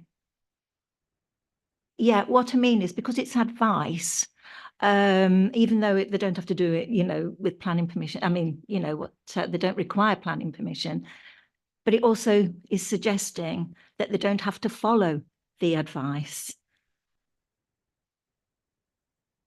Yeah, so we've taken a view on this in terms of the conditions being reasonable, necessary, enforceable in terms with the government guidelines. If members take a different view and come to a recommendation and want to include them specifically as conditions, you're obviously within your right to do so, and we can help you with suitable wording. Thank you. No further questions. In that case, then we'll move on to the speakers for this. And the first speaker this evening is for this application is Councillor Ian Lowther from the Parish Council. If you'd like to please come forward. Thank you for your time this evening. I know you've done this before. So when you're ready, you have 3 minutes. Tom will give you a 30-second warning from the end. And please, if you could start concluding that point, that would be great. Thank you very much. Good evening. I'm here to urge that this application be rejected, and there are numerous Redmile residents here today who support this objection. The planning officer's report accepts that this is a material change of use, but she stated that the home would operate in a similar manner to a family home. From our experience of the other 2 children's homes in Redmile, we know this is wrong. It will be much busier with 4 carers and a manager. There'll be shift changes, school taxis, social workers, tutors, family and friends, etc. visiting. I'd like to remind the committee of this document which you've spoken about, planning guidance for applicants' children's homes. This was approved by the Cabinet in March this year. The approval recommendation by the planning officer appears to have been made without reference to the contents of this guidance document. One of the aims and objectives stated in this guidance is, and I quote, to avoid the undue concentration of children's homes in a particular area. So what is undue concentration? There are about 120 homes in Redmile, and if approved, this will be the 3rd care home. That's 3 out of 120. 2.5% of houses in Redmile would then be care homes. An obvious undue concentration, we think. Children's home regulations give guidance that providers should ensure the suitability of care home locations through location assessments. This doesn't seem to have been done here. This 3rd home will obviously exacerbate an already undue concentration of care homes in our small village of 120 houses. The existing 2 care homes have had a serious negative impact on our community cohesion. A 3rd will worsen that situation. The ASB and crime associated with the existing homes is a matter of record. The Deputy Chief Executive of Melton Borough Council, our MP, the ASB team and the police are just some who are involved in trying to address this issue, so you can see that it is being taken seriously. Melton Borough Council's decisions should be working towards improving community cohesion. The National Planning Policy Framework, paragraph 135, looks for planning decisions to lessen the fear of crime and antisocial behaviour in the community. The planning officer's report agrees that MBC should address the potential fear of crime attributed to the cumulative impact of this 3rd home. 30 seconds. The operator at the other 2 care homes in Redmile has objected to this application, and I think that their experience has shown that more than one home in a village leads to problems. In conclusion, I urge that the Planning Committee consider the contents of the Council's own guidance document and reject the application on the ground that the 3rd home is an obvious over-concentration of homes in a small village, and also to avoid the increase in the fear of crime and antisocial behaviour. Thank you. Perfect timing.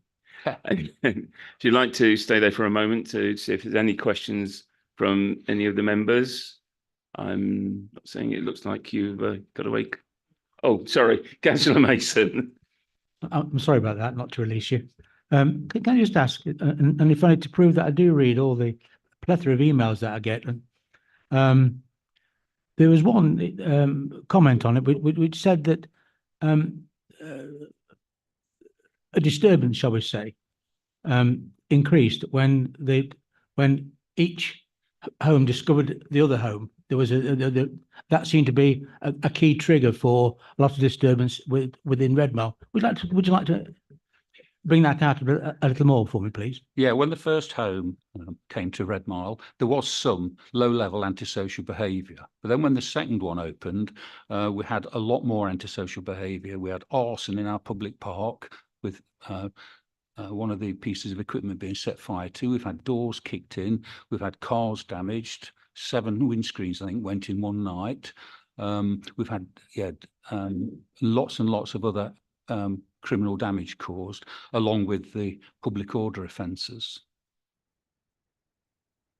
Have you any metric to explain why that is? Was it a specific time involved when you can say, well, that was the catalyst for an increase? Is there some data you can give me? Well, it all started to happen after the second care home came to Redmile. The police will have the data on that. A lot of these incidents have been recorded as crime and antisocial behaviour incidents. In fact, the police have told us that quite often we're coming out to Redmile 6 times a week. Obviously, quite a drain on their resources. I'll just follow that up with, were any charges ever made or any actions taken against any individuals in the village? Oh, good. Sorry, just one quick question, yeah? I'm not sure about that. I'm involved with the damage Yeah, with the damage to the play park, because if it's not directly responsible, sorry, as Tom's pointed out, we're moving away from planning objectives. Yeah. So I need to end there. Thank you for your time, unless there's any other questions. Thank you very much for your time. We'll now move on to the objectives. And Mr. Greaves, just before I call you, Councillor Simon Orson asked me to read out an email for the meeting because he didn't have time to request.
Sorry, and has just been pointed out to me, I did actually make this decision to read this out prior to Councillor Evans being accepted to talk, but I will carry on and speak as I did actually say we would do it.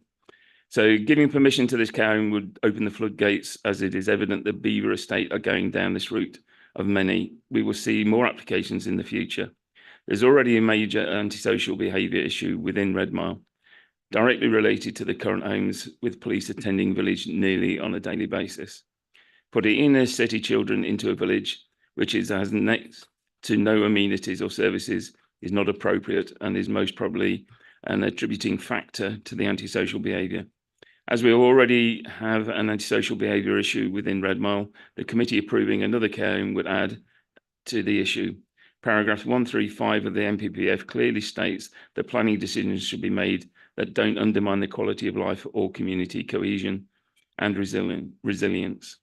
There is a clear evidence from documented visits by the police, Michelle Howard's visit to the community, that this has happened with the change of use of the properties within Redmile already. I therefore believe that there is enough reason to reject the proposal. As I said, I did actually agree to do that before Councillor Evans came back on.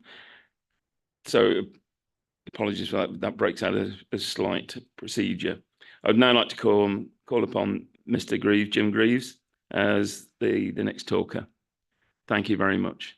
You have 3 minutes. From when you start, you see the small face in front of you. If you press it and it goes red, you will have the mic on. Thank you very much. You may go. Good evening. I particularly want to address this issue of the impact on amenity of the neighbouring residents, which I don't think you can separate from antisocial and criminal behaviour.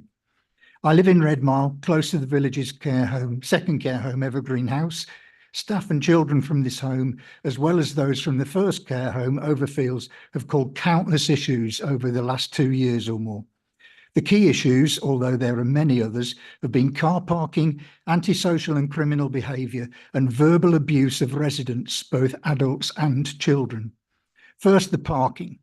Very few houses in Redmile have off-street parking, and with a popular local pub and a primary school, on-street parking is at a premium. Each care home has, on average, 7 or more cars parked in the village every single day. That's pool cars, staff cars, tutors, social services, cleaning services, and so on. Most of whom choose to park on the street for fear of damage on their cars by the children in care. So the residents, pub customers and teachers often can't find a parking space. The antisocial and criminal behaviour is widespread, usually in the small hours of the morning, lasting 3 to 4 hours or more. We've suffered serious damage to property, vandalism to cars, arson in the play park, not to mention countless sleepless nights, fist fights and broken glass on the streets. September and December last year, for example, or during September and December, there were 24 such incidents. That's 1 every 5 days. Verbal abuse of care staff, residents and residents' children is also a problem, and a number of residents are afraid to go out after dark and their children afraid to use the play park. A neighbour has suffered with his mental health and as a result of this behaviour was referred to hospital with chest pains. All of these issues got worse when the second care home opened, and the problems associated with care homes in close proximity are recognised by Ofsted, the Secretary of State and many other local councils. I want to stress that the impact on the amenity of neighbouring residents has been far from acceptable, as a brief talk with local police, MBC's community safety team or any Red Mile residents would have illustrated, and many residents are very concerned that allowing another care home to open here will bring further escalation of the issues that we've suffered for over 2 years. One more sentence. If Melton Borough Council really does, as it claims, aim to support and enhance local communities, you must refuse planning consent for this third care home at Chestnuts. Thank you. Thank you very much. Can I ask if any members, Councillor Cumbers? Thank you, Chair. Could I just ask the solicitor? Amenity is to be considered here, amenity. The resident has mentioned disturbed sleep. Does that mean that the young people are out and overnight or in the early morning? Indeed, it does. That's exactly what it means. Is that the question I can ask? Sorry, can you just clarify the exact question? So you're asking whether that is included as part of amenity? Well, I think it is. I think it's obviously amenity, but I'm trying to understand what the resident means. Does that mean that the youngsters are out sort of overnight, just sort of wandering? Because they must be at risk. Yes. Sorry, can we keep it just to the speaker, please? This is that's the question I would like to ask. Yes, I think the speaker is saying that that is how their amenities impacted. The officers might take a different view to that, and that's their professional opinion. So it's probably worth posing that question to them. But I think it's clear that the speaker is saying that his amenity and the amenity of the village is being affected because of those things. But like I said, the planning officers might have a different professional view. Okay, I can elaborate. I do have pages and pages of data because many of the residents have CCTV.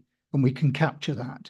So 3, 4, 5 hours, consecutive hours in the morning has not been uncommon. These are usually from around midnight to 4 or 5 in the morning, doors being kicked in so badly that they've had to be replaced, people cowering in kitchens, trying to calm their dogs, banging on our windows, people terrified and becoming ill, damage to cars, damage to fences and so on. Early hours of the morning, similar incidents on average every 5 days or so. It's terrifying.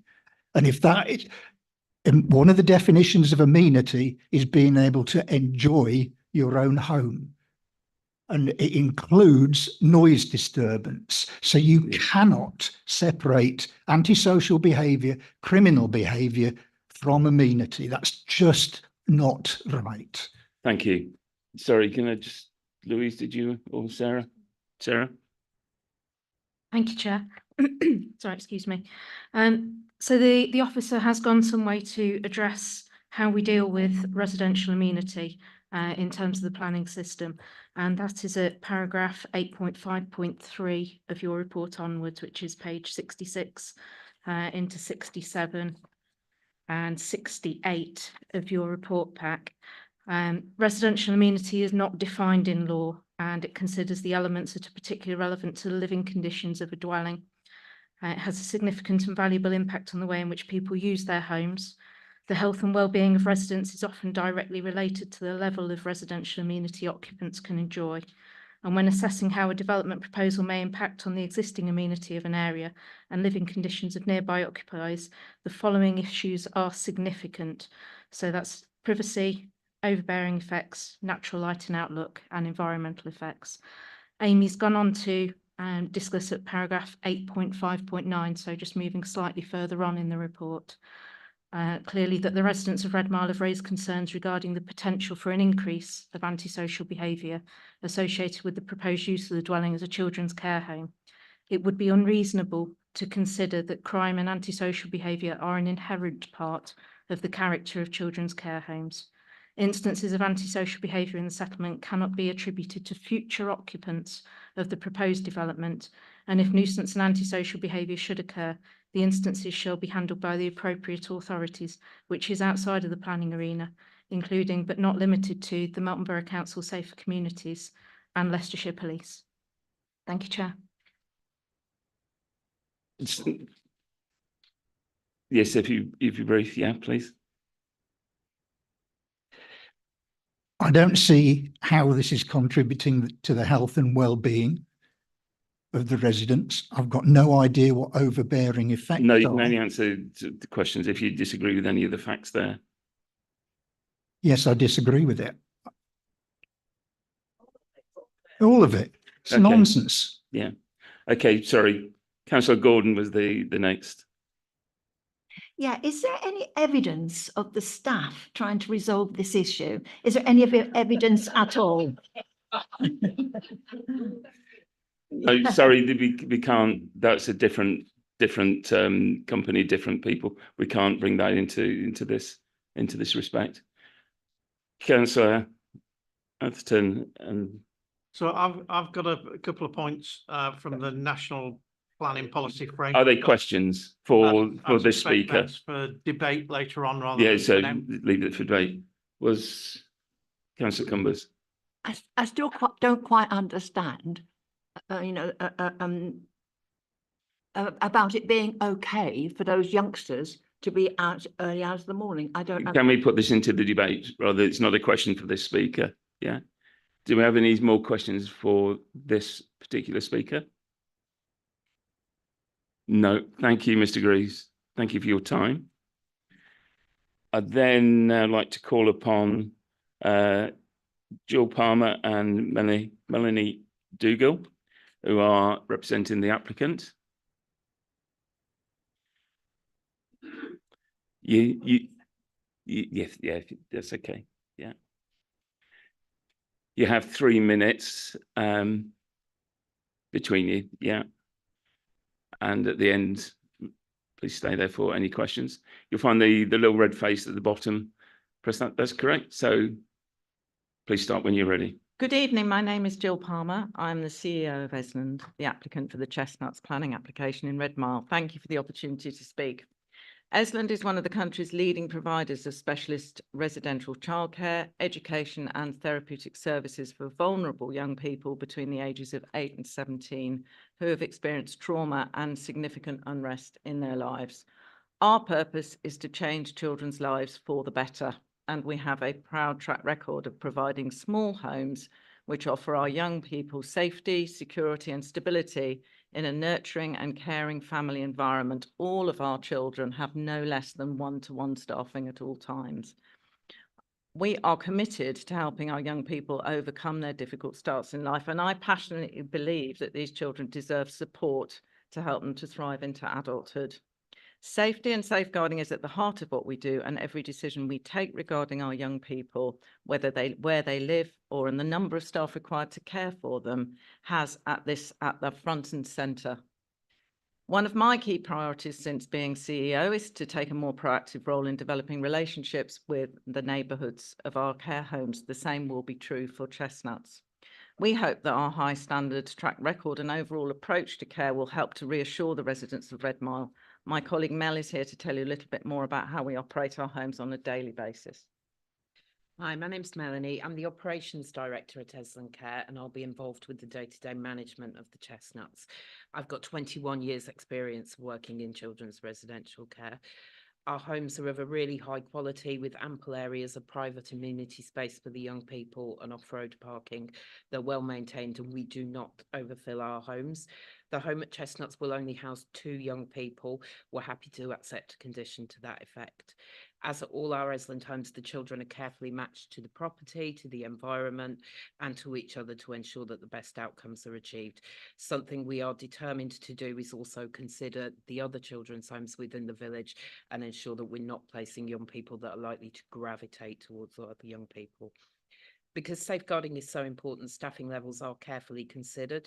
Typically, our staffing ratios are 1 dedicated carer per child. If deemed necessary, we would sometimes increase that to 2 for a short period of time. In addition, we always have a manager available 24 hours a day should any issues arise. 30 seconds. All our care homes are regulated by Ofsted.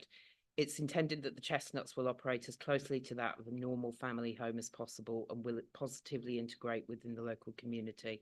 Our children will attend schools and other activities in the local area, much like other children of a similar age. They won't be allowed out without supervision and the property will be secured during the night. As set out in your planning officer's report, there is no policy basis to refuse the application. We therefore respectfully request that the members of the planning committee to support the planning officer's recommendation to provide a much needed specialist care facility. Thank for you our very young much. people. Thank you. Any questions, councillor Brown? I believe you have a question. When you were considering acquiring this property, did you take into consideration the fact that there's other children's homes and the risk Absolutely. that there may be Absolutely. to the children in your home? Yes. Obviously mixing and the risks that come with all of that, because obviously these are kids who've probably gone through quite a traumatic experience. You're absolutely through right. it. And They are. so I could just finish the second bit of my question there is, and the rurality of this, I know that's, people can be placed anywhere, but just the access to services, you mentioned is that definite they're going to go to the local school, whether it be Beaver High or the local primary school? Okay. So in relation, yes, absolutely. In relation to the other care homes in the village, and I can't speak about them because we don't own them, but what's happened to you sounds appalling, frankly. We would take a very careful consideration, and so would Ofsted, in relation to the type of children that would come, we would place in that home, in order to make sure that we carefully considered that as we risk assess every location that we have. Sorry, your second question was around the wider. You mentioned that these young people are going to go to school. I know that Yes. a lot of them have got will probably have high needs and need specialist schooling and interventions. So In terms of schools, so if our young people can attend a mainstream school, absolutely we want them to. We want them to have the best opportunities for a good education. We also have a school of our own in Grantham, so if young people struggle to attend a mainstream school, they'll be able to access that school. In relation to, which is non-planning, just more out of interest, you're saying that your children will be supervised and not allowed to go out by themselves. How do you manage that? Because my experience is that if a child wants to go and do, depending on what age they are, they can go away and do what they want. It's very difficult to stop them, taking away their liberties, etc., and all those sorts of things. So how are you going to manage that differently than the 2 care homes are currently managing at the moment? Yeah, therapeutic, and we train our staff intensively in something called the PACE approach, so all our staff work towards a therapeutic PACE approach, which means that they are really skilled in building relationships with young people very quickly, and building relationships where they're able to talk to young people, they're able to reason with young people, they're able to rationalise. We have 3 other care homes within villages very similar to Red Mile in the local area. And in the 3 years I've been associated with them, we've not had one incident of antisocial behaviour from any of those 3 homes. Thank you. We keep our kids busy and occupied as well. Thanks. Councillor Allnut. Thank you. Can you just answer the question that's been raised by previous speakers about the number of vehicles that you'll have and the impact that may or may not have? Can you deal with that question, please? I mean, do you want to deal with that Yeah, one? sure. Margaret? So we'll have a manager and 2 care staff every day. So that's 3 vehicles, plus the homes car, which is car number 4. We've got parking on site that won't interfere with anybody else in the village for 6 cars. So that allows an extra car or 2 for any visitors we might have on any one day. So we don't propose that we will be parked anywhere other than in our own parking spaces on our own driveway. Okay, I was just going to ask that. That's your giving an assurance in that sense. Okay. And the other thing is, I've read from various emails concerns about, you know, it's 2 now, but it could be No, a we lot will more accept a later. condition. Okay, that's fine. Thank you. Thank you. That's all I wanted to ask. Thank you. I think it was Councillor Pritchett was next.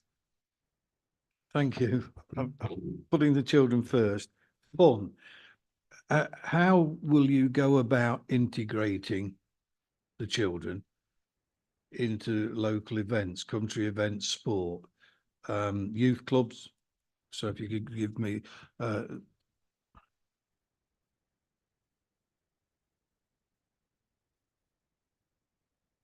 Sorry, can you put the microphone on? Oh. And then probably move a bit closer. Yeah, as there's 2 of you. Sorry, you can move microphone. So yeah, we have multiple examples really. We have a young person from a care home in Nipton who currently runs athletics for Leicestershire County Council. All our young people attend local clubs. It varies depending on their hobbies. A number of our young people enjoy horse riding at various local facilities. Some are involved in local youth groups towards the Leicestershire area. Last summer, our home in Nipton held an open day. We had some bouncy castles. We invited everybody in the village. They all brought their own kids. And we had a great community day. We raised some funds for a young lad living in a local village who was suffering from leukemia. We get involved in things like that. You know, our kids attend local fates. We're just moving away from some planning concerns at this moment in time. So if that's okay, is that okay, or did you want any supplementary? It is planning related because it relates to services, support services as required in the guidance. Okay, thank you. Councillor Gordon. Yeah, I'm going back to the parking. There will be times when it's in the report that there will be 5 staff depending on the severity of need of the children. Now, does that include the manager? Because there would be 5 cars potentially, and then if it doesn't include the manager, that's 6 cars, and then you've got to think about the visitors, family, etc. So if you could just explain that. The manager's car. With the manager, so it'll be 5 Maximum including staff on site. Yeah. Would be 3 care staff. Yeah. 3 cars plus the manager, which is 4. Right. Okay. Thank you. Can we clarify that with the officer, because that appears to be different from what was in the report?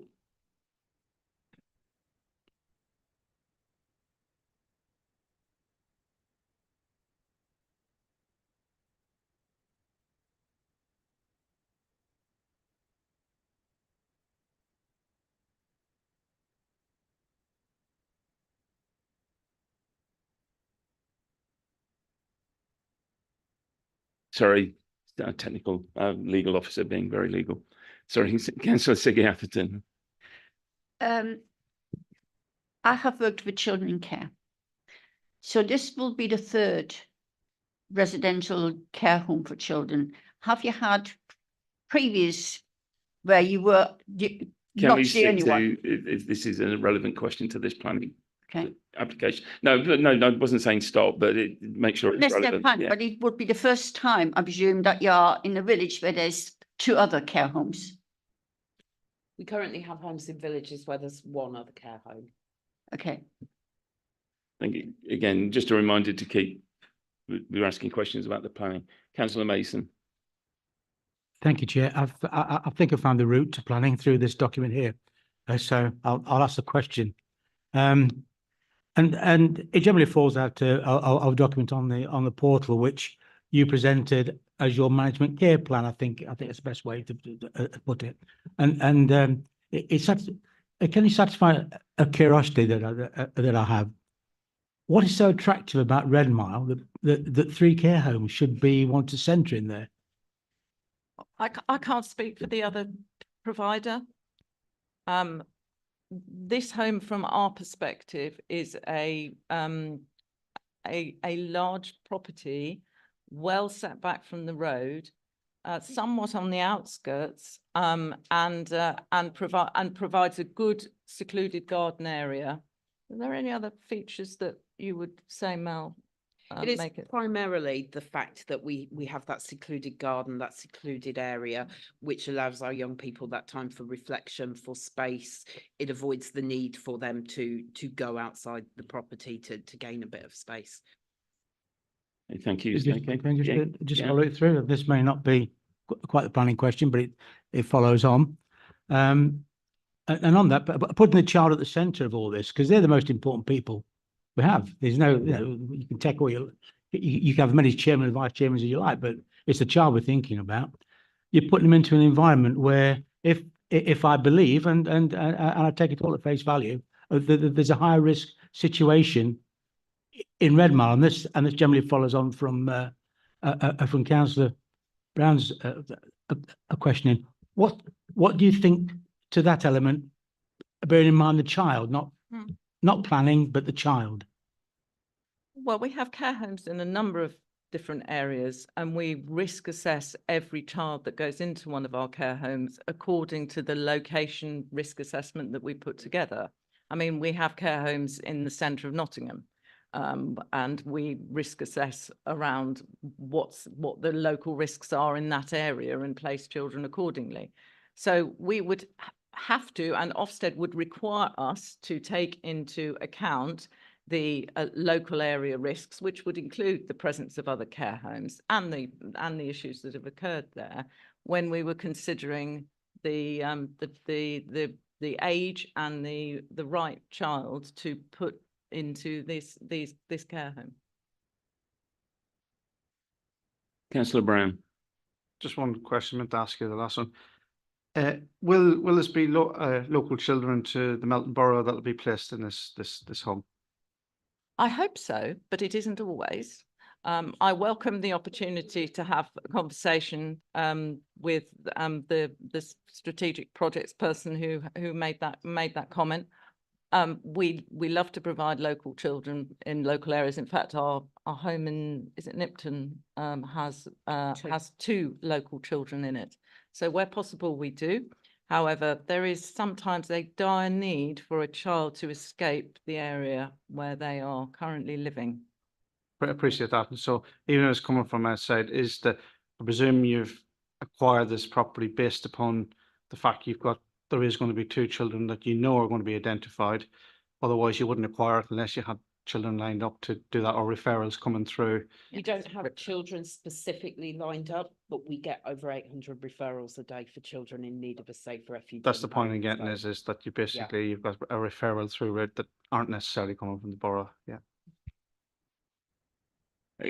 Okay, Councillor Gordon, then Councillor Sharp. Yeah, I read in one of the objectors' reports, well, letters that they've sent in, I should say, that that there's been a lot of confrontation against staff in one. Sorry, I mean, I don't think these can actually answer for the other companies or any other staff. Yeah, okay. This is not outside of this application. Well, I just wanted to know how they would deal with it if it happened to them. Is that okay to ask that? Yeah, and unfortunately, it's not a planning consideration. Okay, thank you. Yeah. Councillor Sharp. Thank you. Do all of your homes have a class 2 care home, class 2 order on? No, they don't. Some of our homes, particularly our smaller homes, are classed as, I mean, I'm not a planning officer, so forgive me here, C3, so effectively not requiring a change of use, because effectively they're effectively the same as a small residential home. Now we have accepted a condition of 2 children here. Potentially that could have been a route for us in this, but generally we try and get C2 planning on our homes.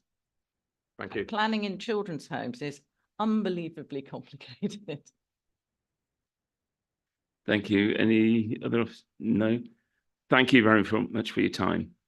I'd now like to call upon the ward councillor, Councillor Chris Evans.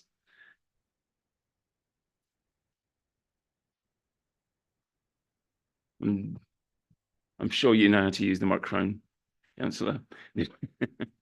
As with all the others, you have 3 minutes. Tom will give you a 30-second warning. Thank you very much. Thank you, Chair. Okay. This is obviously a very sensitive subject, as you can see by the number of residents behind me. This is a long history, over 2 years now, and I've been in multiple meetings. I would like to put on record my thanks to Michelle Harwood, who has done so much good work for that, and also the Leader of the Council in the recent motions that have come through Cabinet. This is a sensitive subject, and you can see, and I agree with the last speaker, the most important people in this are the children. They are from a distraught background. I've had the privilege of speaking to 3 of them, 2 of them from the care home. None of them wanted to be where they were. They would not want to be there. And all of them came from inner cities, from Leicester, Birmingham, and Sheffield were the ones that I talked to. And the reason I talked to them was because they had run away from the home, unsupervised, being basically chased by the care home workers who would not and could not detain them because they did not feel they had the right to do so. So let's put a few of the statements that have been made. Car parking. There will be significant car parking. Well, I am lucky or unlucky enough to know a person who's a close relative who works in this industry as a care person. They will not park their car in the car park by the residents because they know they will be keyed, they will be damaged, and therefore they will always try to avoid putting them by the residents. That's the situation, because these children are feeling unwanted and unloved usually in this situation. Why Redmile? We've already got 2 there. One of the things one of the children said to me is, and there's no, I won't use the exact words, mobile signal here. The broadband's also, we've got nothing to do. And they are therefore, and I've seen them, and I'm sure you've heard, very angry children who are even more angry because they're put from a situation where they had all of the services that they like, and everybody who's got children knows how much they love the internet and mobile phones. They're put in a situation where suddenly all of that is withdrawn. We then have a situation, and you know what's happened. I've got residents who have had all kinds of abuse. I've had people in tears in front of me because the carers that just follow them around when they go on these abusive attacks on the residents of the community. And yes, it was a different care home that did this, but it was serious. And the reason I have to say this also is the police in public at parish council meeting made it very clear that they considered it ill-advised to have more than 1 care home in a village. Thank you very much, Tom. Can I ask if any members have any questions from Councillor Evans? No, thank you very much for your presentation. Thank you very much. In that case, then, I would like to move this towards the debate. Would anybody like to open the debate? Councillor Olnett. Chair, and thank everybody for being here and for your myriad of emails, which I have read, although I haven't replied because I'm not allowed to reply really. I did reply to 1, but it was non-committal. Now, and thank you, Councillor Evans, for thanking me, because as you know, I've been very concerned about this. I've got about 11 concerns at the moment, all equally waiting for my attention. Flooding, Southern Distributor Road. I've got a pile of stuff on my desk, but this is the one that causes me the most headaches, and I've put a lot of energy into this with the officers and with the MP, because I recognise the lived experience of the residents of the area. So there's no question of that we had to do something, and that's why we did what we could within the framework of law straight away. I'm on record as saying that, in fact, Ofsted could do a lot more if it wanted to. And in fact, we really need a change in the law, and our MP agrees with that. So we're all on the same side. But after 40 years of experience in local government, I know that when it comes to planning, we are between a rock and a hard place. We have to work within the rules of planning, and we have to shut our eyes to other things. And it causes no end of grief all the time, not just on this sort of issue, but all sorts of other issues.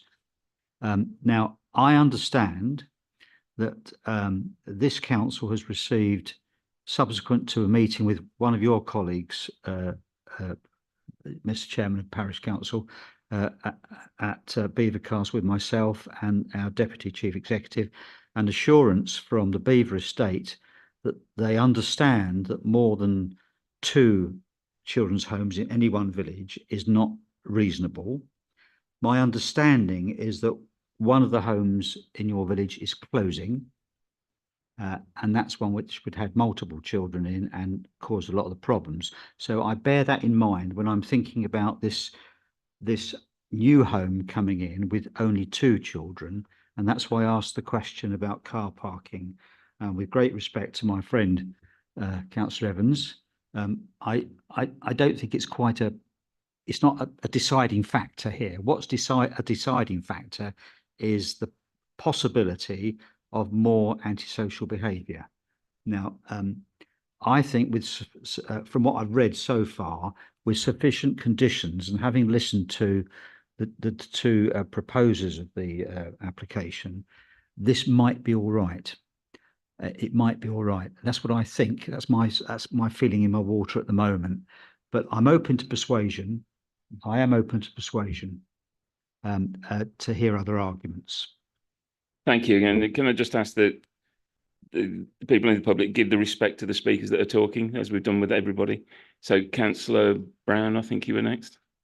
Yeah, I think from a planning perspective, my concern is going to be the saturation of such homes in a small village. Red Mile is nothing, you know, especially if the kids are going to be bussed in and bussed out.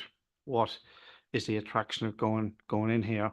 Obviously, that can't be a planning condition, but we do have alternative facilities. We have 2 care homes currently in the village. You know, one closes. Why aren't they going to that one to look at taking that over? This is the estate that's doing all this. We know the driver for it.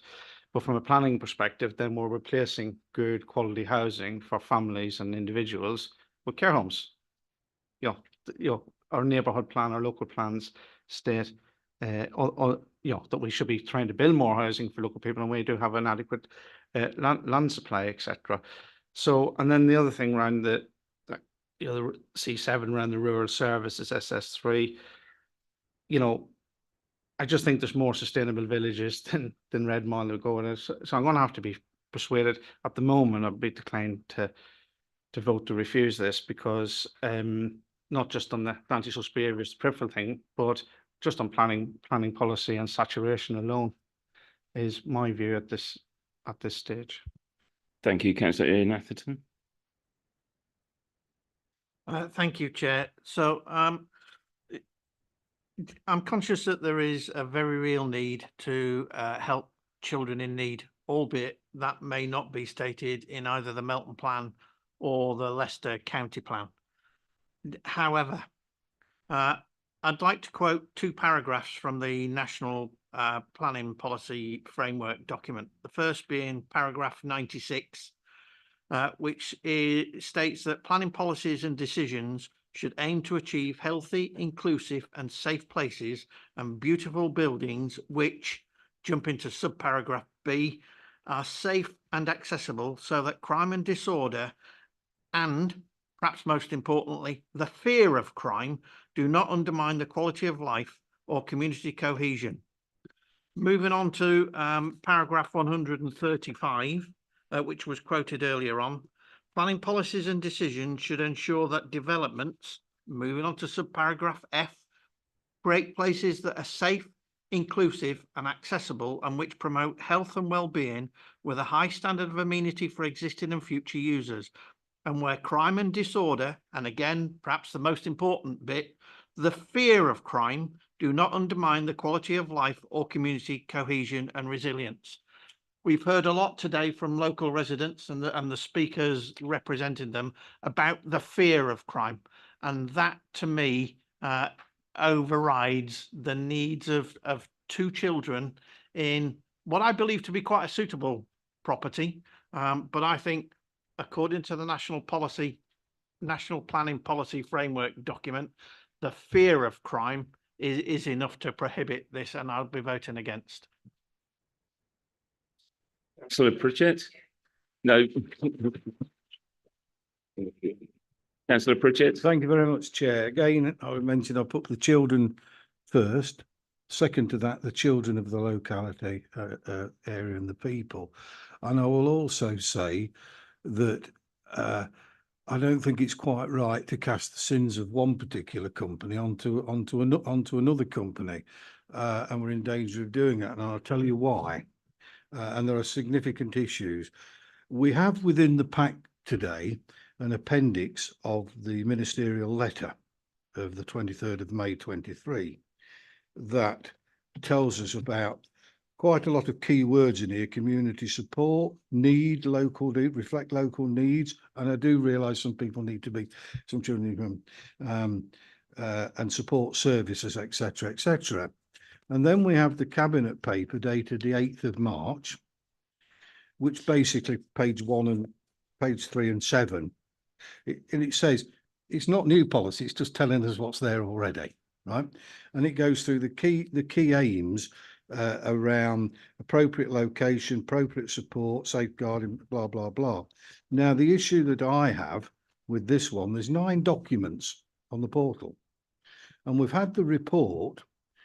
The report doesn't deal with location, need, giving us the comfort, we would ask the company to give us this information that's required, and their own support service here and the county council.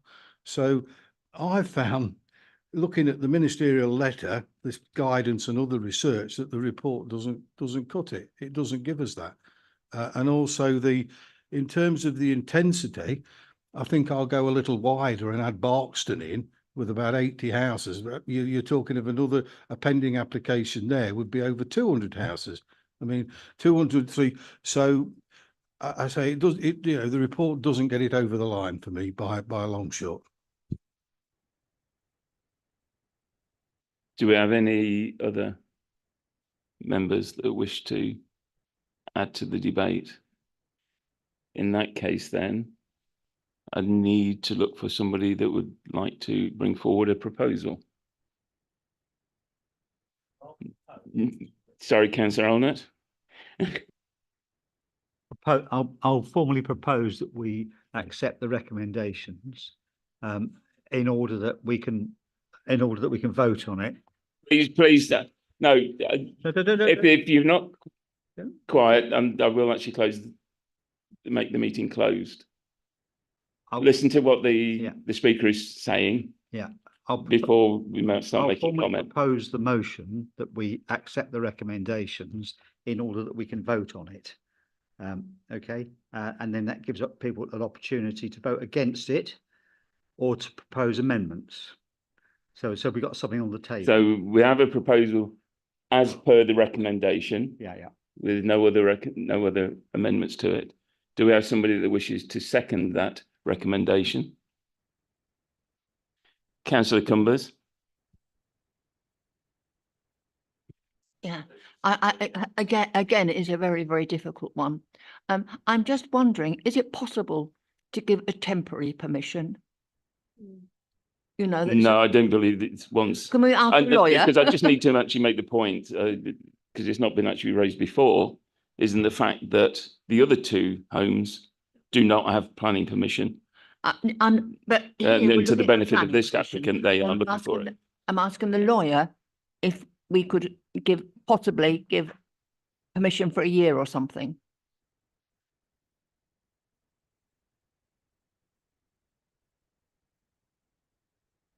think technically you could put a condition on that restored it back after a certain point, but you would need to meet the test of conditions of whether it was necessary. And that's what you would need to justify really why it was necessary, proportionate and things like that. So I think you might struggle to make that test out, but technically you possibly could. What he thinks about that. I think that overcomplicates it. I don't think that would be really practical. Bearing in mind that as the law stands at the moment, they actually don't need to have a planning permission to have this home. This is one of the crazy points about this whole system. We've asked people to make planning applications, but at the end of the day, because of where it stands, they don't really need planning permission to do this. This is one of the sillinesses of the law, and I get very frustrated about this because we go around in circles all the time on these sort of things, and we can be undone. We can be undone. So mine is a formal proposal, so we can move to a vote. Chair, Yeah, so we have a and formal every member will proposal. make their judgment. Do we have anybody that would like to second this? Yeah, It's only if he's saying, yeah. I'm happy to say. So councillor Cumbers is happy to second it. So that's we'll take to accept the recommendation as made by the officers to accept this application for the care home. Can I have all those in favour of the recommendation? All those against? And those abstain? So the motion fails. Therefore, I'm looking for another proposal to, don't need to. No. Okay. No. So members, just to confirm the position, so a motion has to be put, it then needs to be seconded and voted on. If the vote carries, then obviously the motion carries. If that fails, then the motion fails and we're back to the position where we were. It doesn't automatically mean the opposite. A new motion would be needed at this point. Councillor Brown? Okay, yeah, I'll propose recommendation to refuse this application based on SS3, based on C7, rural services, the fact that there are other adequate sites, care homes in the village, and also an MPPF 96 is laid out by my colleague Councillor Atherton, and MPPF 135 is also laid out by Councillor Atherton. Is that what you said? Yes. I'll second. And the officers are just going to put that together again, just to make sure we have the wording absolutely correct before we ask for a seconder. Yeah. Would you like to give us a couple of minutes?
Councillor, are you leaving the meeting? Councillor Brown, please can I ask you just to reconfirm what your reason for refusal was, just to make sure we've got everything and we can put it in the context and get the decision. S3, it's not sustainable, the village, for this type of application. C7, rural services, the alternative facilities, there's already 2 other care homes in the village. And then MPPF 96, as read up by Councillor Atherton, and MPPF 135.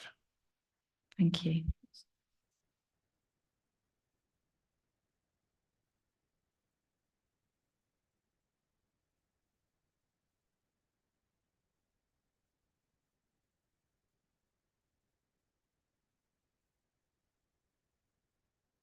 Councillor Brown, did you want to add anything about residential amenity within your? Yeah, yeah. I said residential amenities. So you Yeah. don't hear me say amenity, no? No.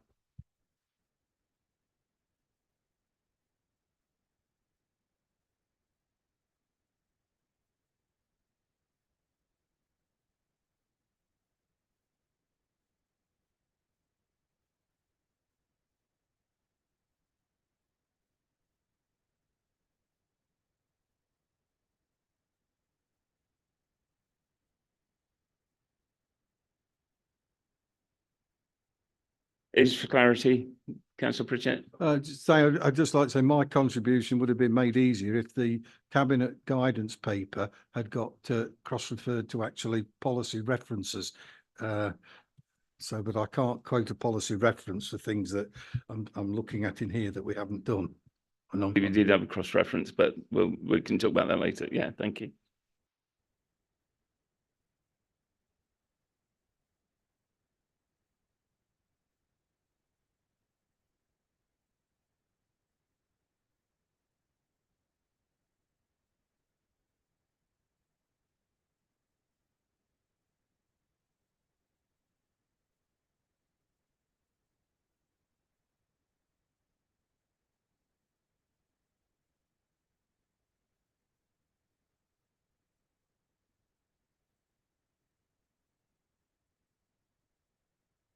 So Councillor Brown, if we can just listen carefully to make sure we do get this right.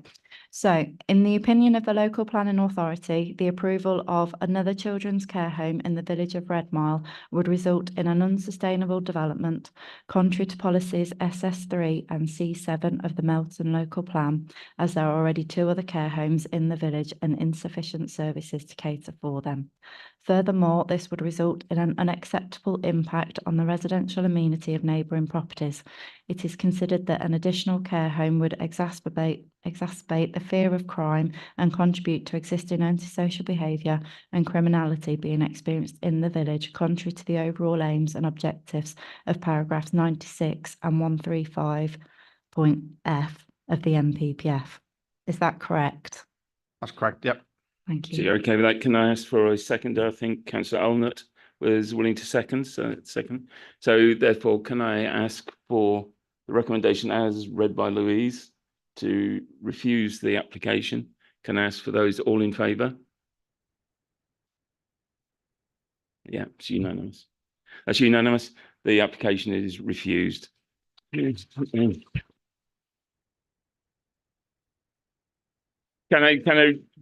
I remind the councillor that there is one more application? Please, so that we can quickly move on. No. Okay, looks like we're taking a 5-minute break.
Can we start bringing this meeting back to order, please?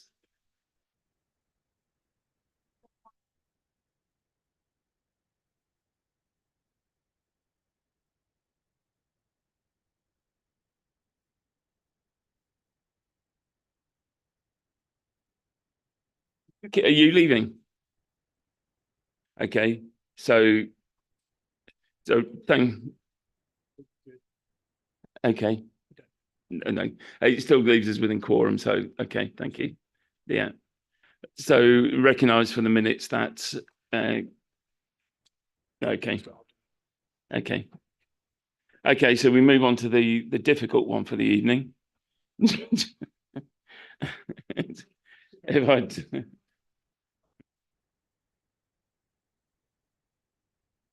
So can we move on? Yeah.